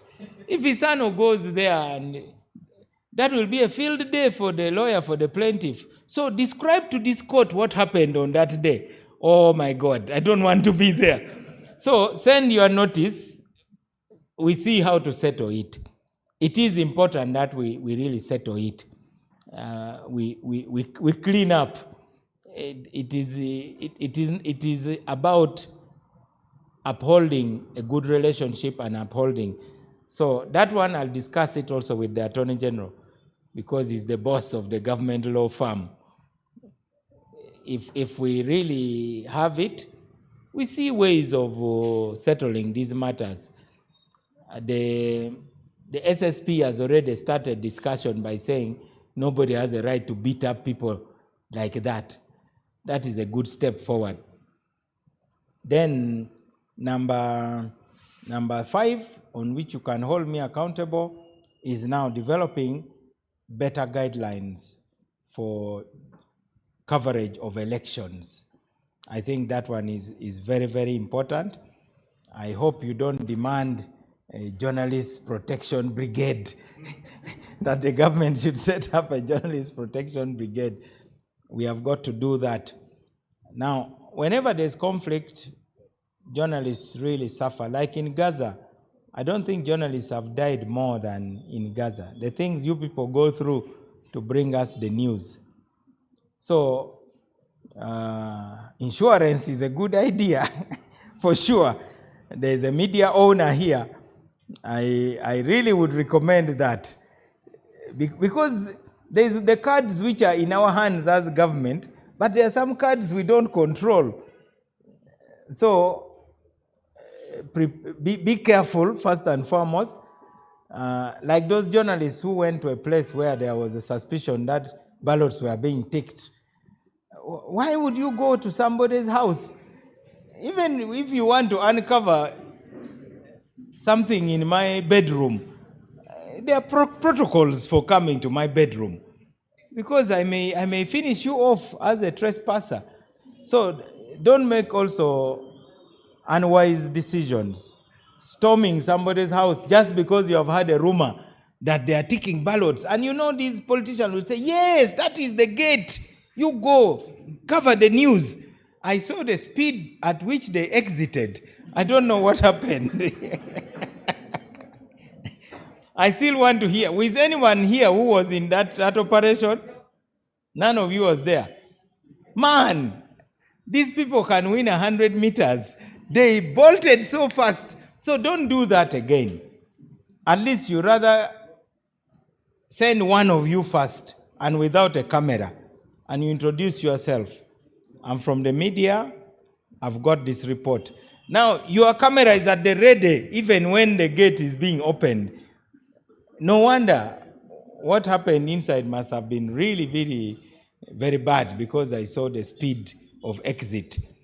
Those are my pieces of advice. I congratulate the Radical New Bar for this initiative. Again, let us build that bridge so that our president may come back. We want him back to reign. It is not good to reign from a foreign country. We will make sure that we have mediation. It is important. Both sides are angry. He is also angry. The other side is also angry. But you don't talk to your friends. You talk to those who have hurt you. That is what real peace talks is. If nobody had hurt the other, there would be no need for peace talks. May God bless you.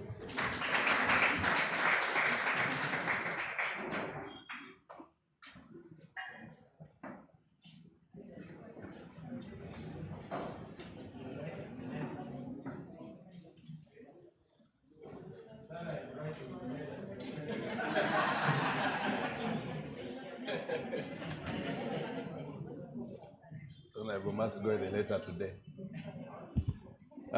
Wow,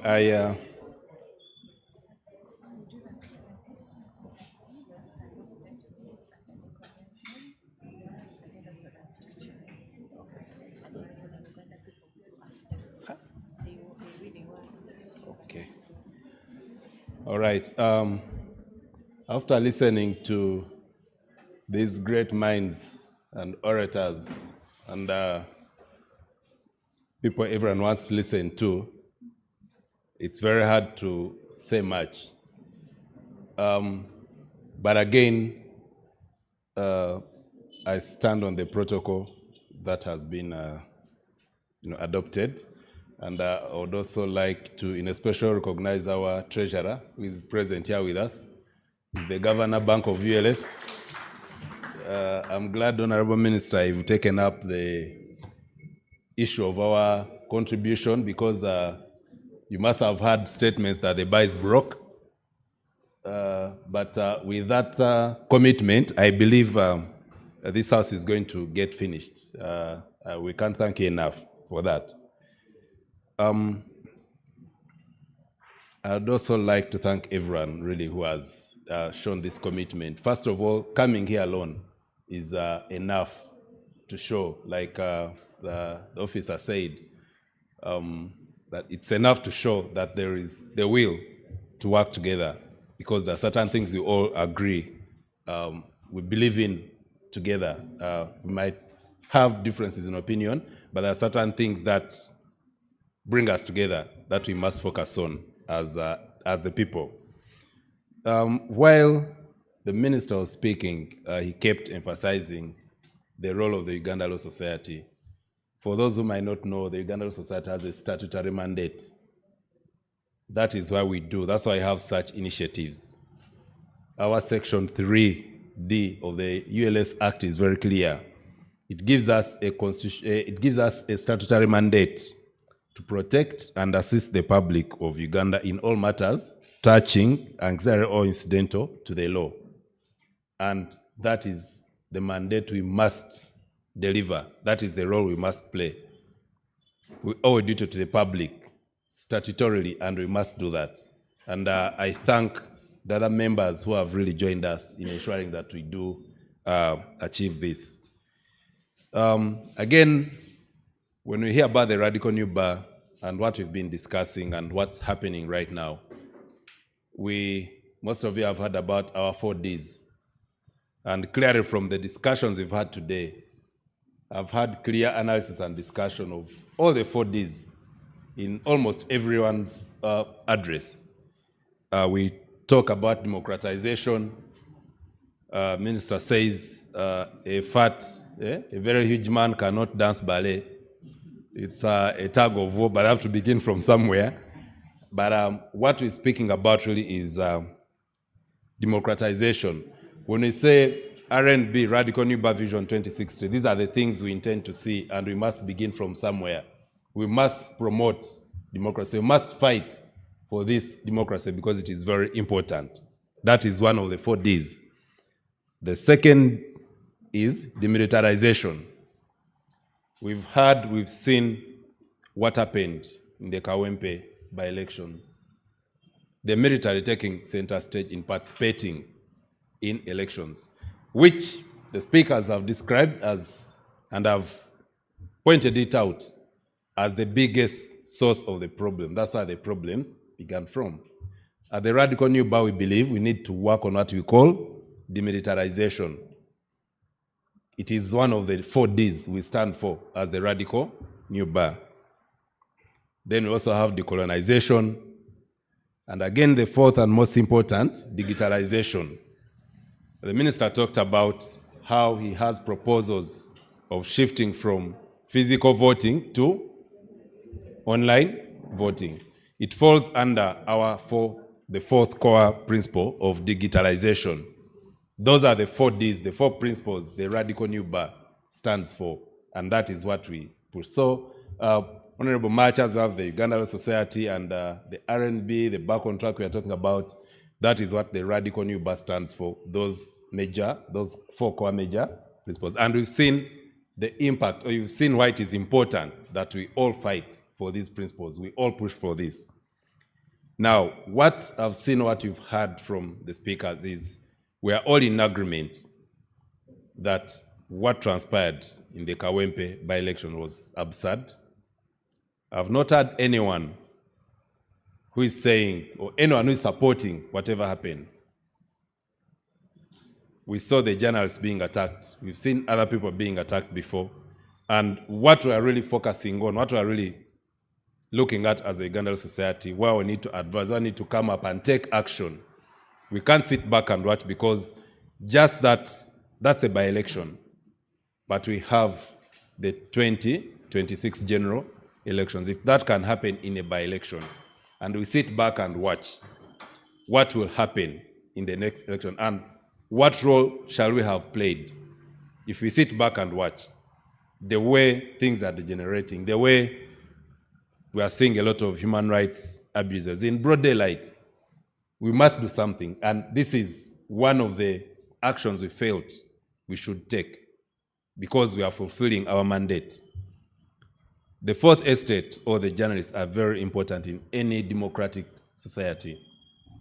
In the wake of those events, you noticed we issued our official statement as the Ugandan society. But we still feel it's not enough to just issue a statement. Most of you who saw it, we did condemn the brutality by security agencies against journalists at the by-elections. We felt this violence was being perpetrated by security operatives who intentionally targeted journalists.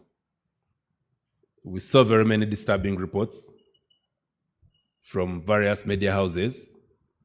We saw situations where some media houses had to pull their reporters and staff from the field to protect their lives. The Honorable Minister told us, gave an example of what happens. You have to first protect, you have to first save life before you continue to do anything. And we know the impact that could have had. And we felt this was a clear attack on the freedom of press. This freedom of press is a fundamental right under Article 29 of the 1995 Constitution. And we felt it was a deliberate suppression of these journalists, and on every Ugandan's right to access information, hold their leaders accountable, and participate in governance. Because if the Ugandan does not get that information, then it is also an abuse, not just on the press or members of the press or media, but also the citizens of Uganda, because they are denied their constitutional right. As the Ugandan society, we did mention that we join all the peaceful actors in demanding that the security forces, that's the Uganda Police Force, the Uganda People's Defense Forces, the JAT, and all other security agencies, to cease these actions of perpetrating actions of violence against journalists and members of the public. And we also called, which we still call, that the security officers responsible for this heinous act must be held accountable. Immediate action must be taken to investigate and prosecute all those involved. We also did call upon the Electoral Commission and all responsible institutions to restore order and ensure that electoral processes are conducted in a free, fair, and transparent manner. Now, we did not stop at that. At the Ugandan Society, you had Honorable tell us that he was the first person to open the legal aid office in Gulu. We do have legal aid services. We do have pro bono services. We take note that some of these actions, some of these abuses that were perpetrated against individual media personnel, individual journalists, require legal support, require legal counsel. And we also take note that it is very expensive to afford a lawyer. Very few of us can afford to pay an advocate. And as the Uganda Law Society, we shall not stand and watch by as the rule of law is being trampled on. And we do commit to offer free legal services and pro bono services to particular and individual journalists who suffered at the hands of these abuses. Feel free to reach out to our legal aid office here at the Secretariat. You will be interviewed, and your matter, the personal matter, will be handled either by our legal aid staff or a pro bono advocate. We have lawyers out there who offer pro bono services because it's the only way we can give back to society. And now, like the SSP stated, that this is bigger than just Kawempe, and I'll re-echo this. We must start from somewhere. We must begin from somewhere. It's a bigger picture. The Kawempe by-election is just a precursor of what we might see, what we might experience if we do not take action. And that is why we felt for this weekly Radical New Bar event, press statement, and engagement with the public, we declare this alliance against electoral violence. It is important that the responsible people, the responsible institutions, responsible individuals take action. Because if we all sit back and we do not take action, then we shall not get any results. We shall sit back and fold our hands, we shall see the same thing, and we shall only have ourselves to blame. So for this purpose, and like the minister stated, we have a declaration of the Alliance Against Electoral Violence, which we are going to sign, the members present here, representing the various institutions as a commitment to bringing an end to this, to doing our part as institutions, as individuals, because everyone has a role to play in this. We must agree that everyone has a role to play. It's just like if you have a vehicle which has 4 tires. If one tire goes off, I can assure it is very hard for the vehicle to move on the 3 tires. You need all the 4 wheels. That is why it is important that we form this alliance. We begin taking action. We've had all the recommendations. We'll keep building on these recommendations and taking action. But we must start from somewhere. We must begin somewhere and agree. Probably it is a smaller group, but we can also have a bigger, we can grow the team so that we involve everyone who is responsible to take action or do their part. And before we sign the Declaration of Alliance, I'll read through verbatim that we, the undersigned representatives of the Uganda Law Society, government, civil society, media, and human rights organizations, come together to condemn electoral violence in all its forms and to pledge our collective efforts towards preventing and mitigating its occurrence in Uganda. This is a position we all agree with, regardless of where we come from, regardless of our position. Recognizing the fundamental right of citizens to participate in peaceful and free elections and the importance of upholding the rule of law and democratic principles. Also acknowledging the history of electoral violence in Uganda, which has marred the country's electoral processes and undermined trust in democratic institutions. Noting the proportionate impact of electoral violence on women, journalists, and marginalized communities, and the need for targeted measures to protect these groups. Now, this is what we commit to do. 1, promoting peaceful elections through advocacy, education, and community engagement. Each of us has a role to play in that regard. 2, supporting victims of electoral violence through legal aid, counseling, and other forms of assistance. 3, holding perpetrators accountable through robust investigations, prosecutions, and sanctions. And 4, strengthening institutional capacity to prevent and respond to electoral violence, including through training and capacity building for law enforcement, judiciary, and electoral officials.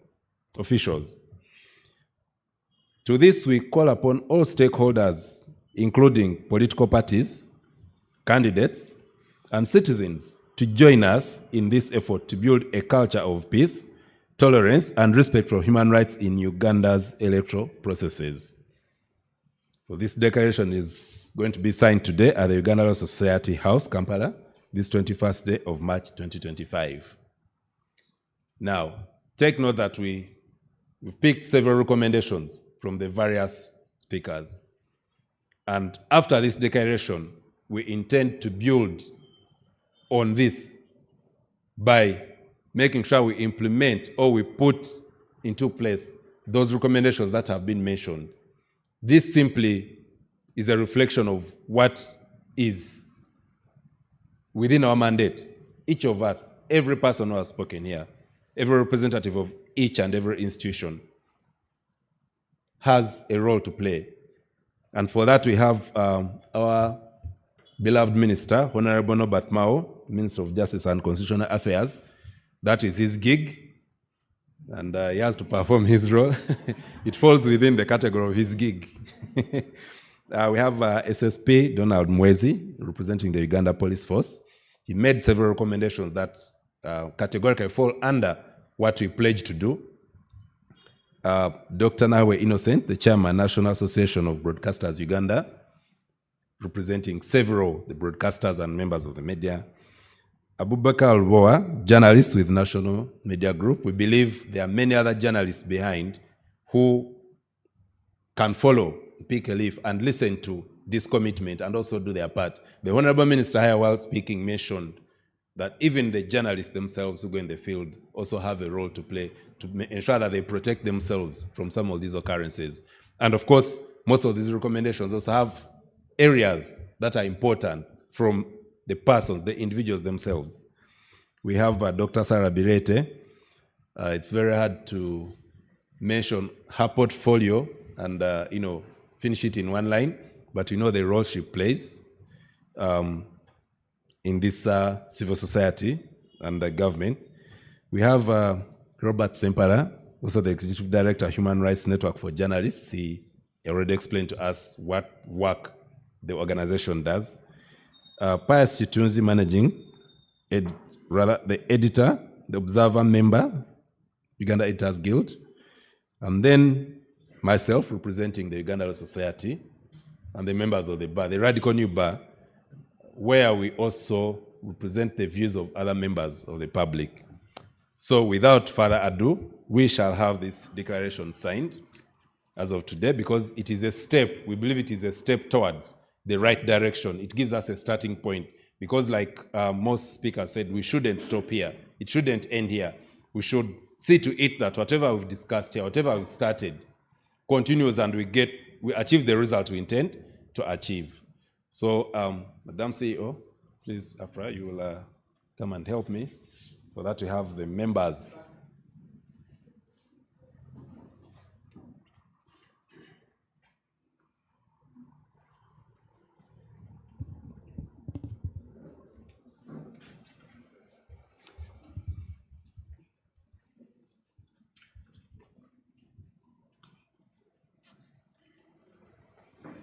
And the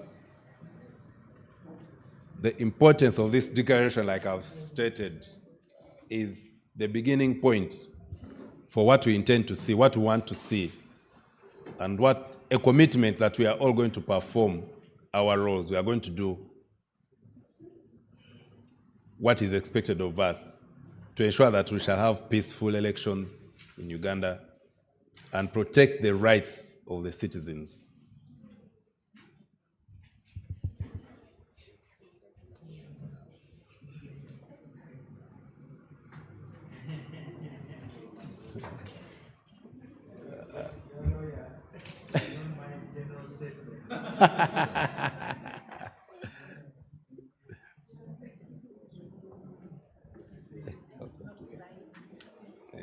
I can sign from there.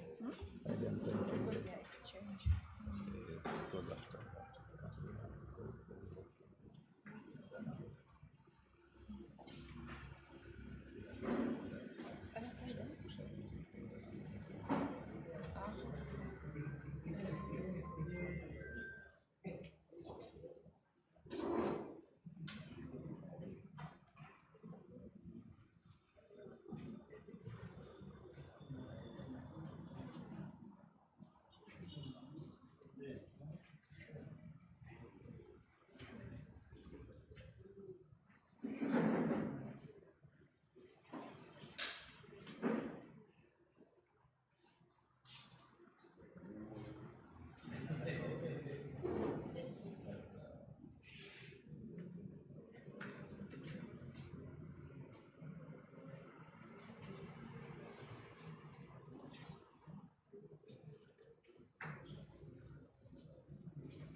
We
are not looking together.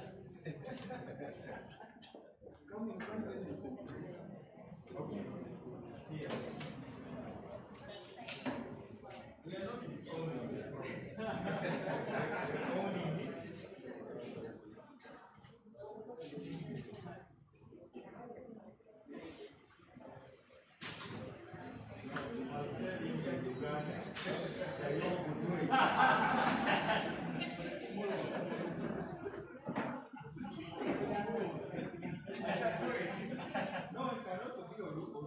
I love Uganda.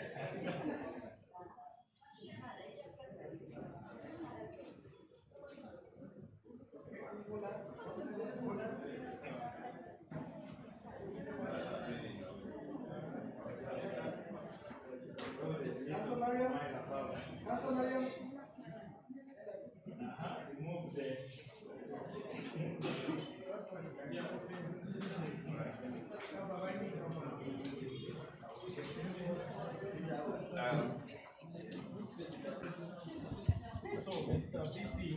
Do you do like 1 or 2 questions?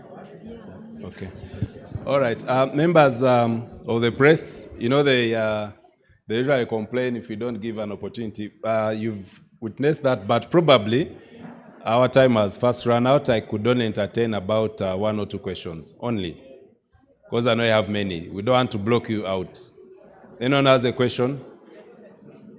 Luganda. Okay, we shall do the Luganda. That one we shall do. I'll invite... yes, Honorable Minister, before you run, I invite you people here for a photo. The speakers. Okay. Yes. SSP. Yeah. No, you leave it.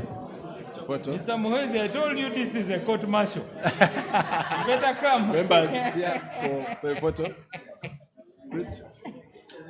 The court martial. Fortunately, we are witnesses for the victims. Witnesses. Yes.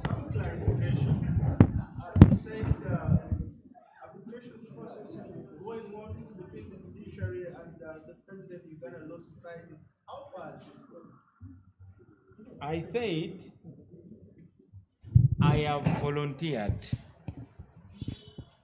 because I believe that the conflicts and disputes can be mediated.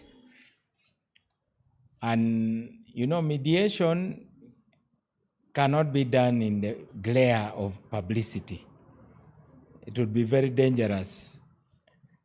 So, permit me to keep much of the information to myself, wait for the results, and pray. We are yet to even start seriously, but there's willingness. As I told you, I have not yet spoken to the president of the Law Society, but I believe strongly that it is the right thing to do, because we do not want anybody to think that there is anybody interested in dismantling the Uganda Law Society. It is a creature of statute. So pray for the process. We are working on it, and we hope for the best. We shouldn't be fighting. We should attack the real points of disagreement and avoid personal conflict, which is what this thing is degenerating into.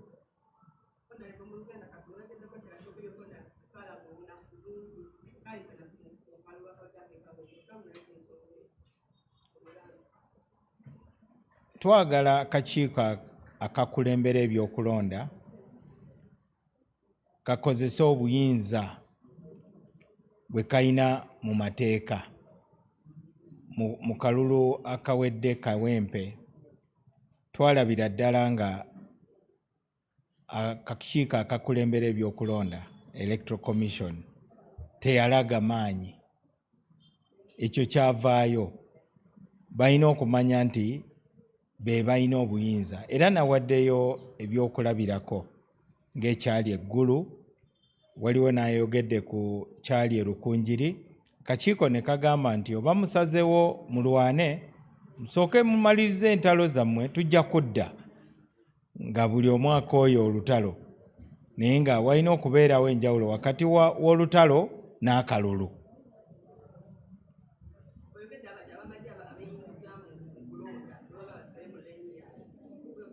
Buli omu asigale mu leeni ye. Nasookedde ku bannamawulire mmwe. Kati mwalumbye ennyumba y'omusajja n'abafubutula misinde. Nga munoonyayo ki? Oyinza okuba nga osokoola ekinnya nga mulimu omusota.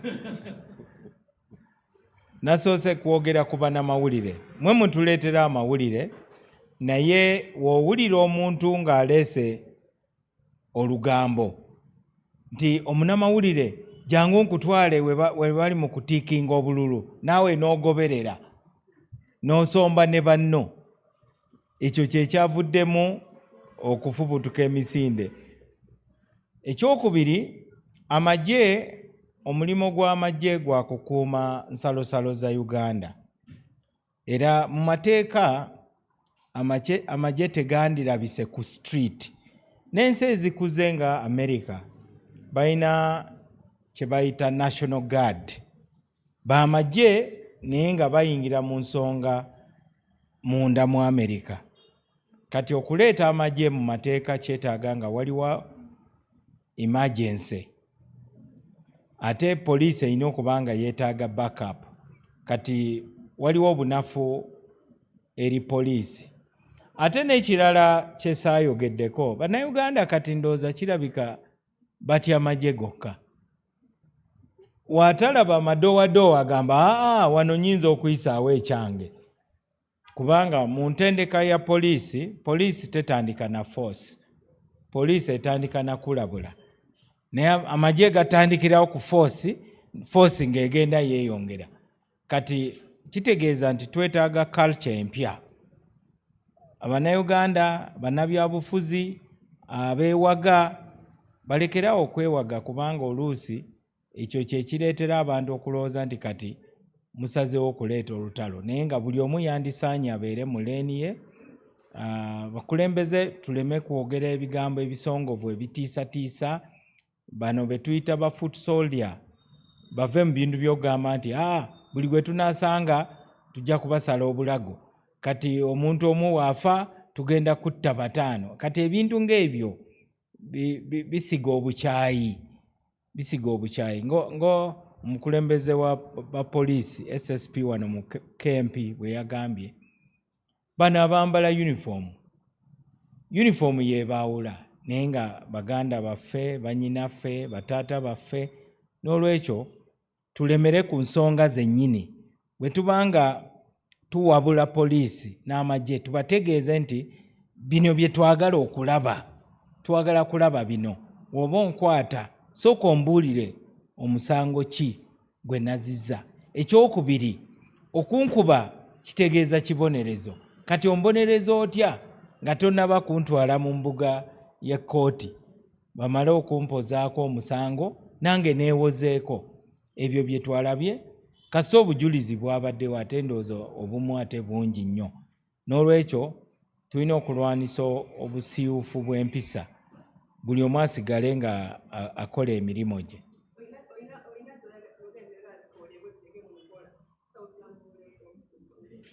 Waliwo bye neeyamye okukola, kubanga saagala kwogera ku bintu bye saagala kukola, bye sobola, ate nyinza okuba nga n'obuyinza sibulina. Naye nga ekisookera ddala tugenda kubeera ne meeting ng'akakiiko ka cabinet akalina obuyinza okuteesa ku nsonga z'eddembe ly'obuntu.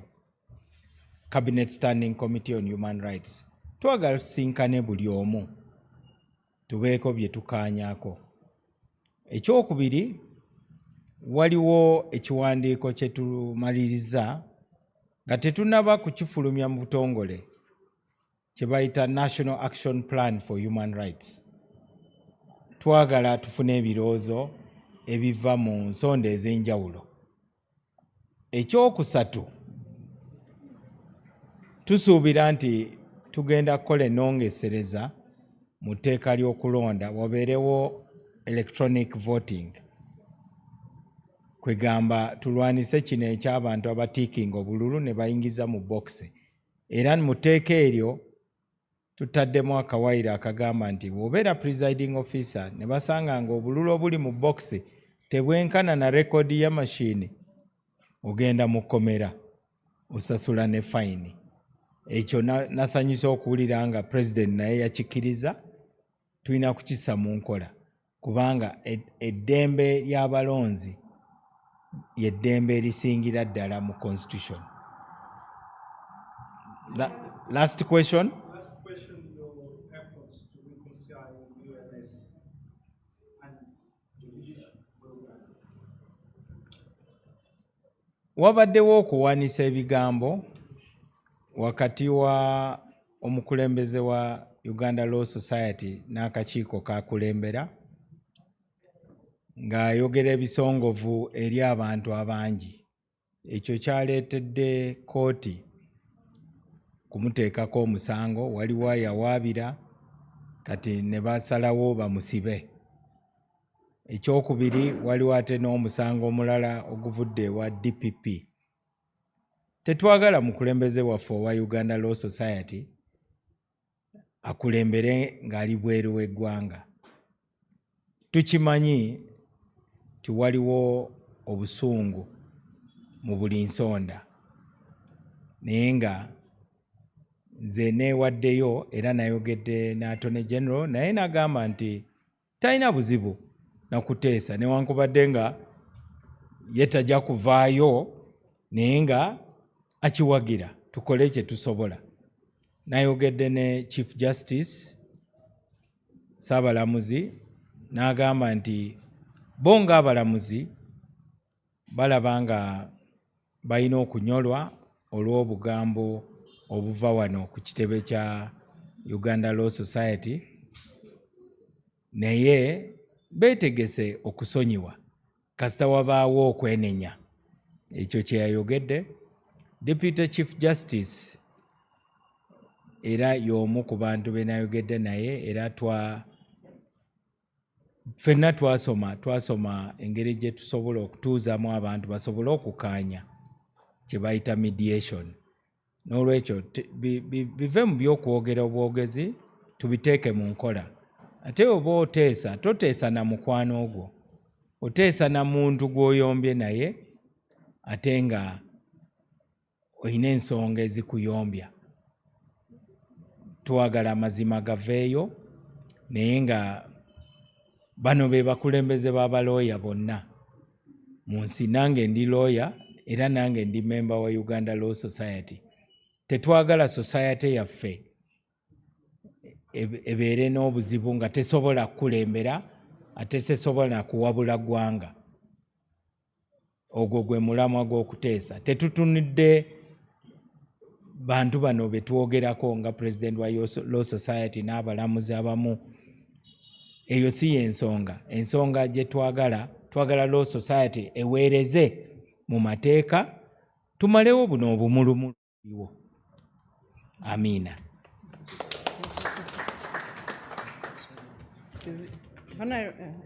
Whose copy? This is yours. Okay.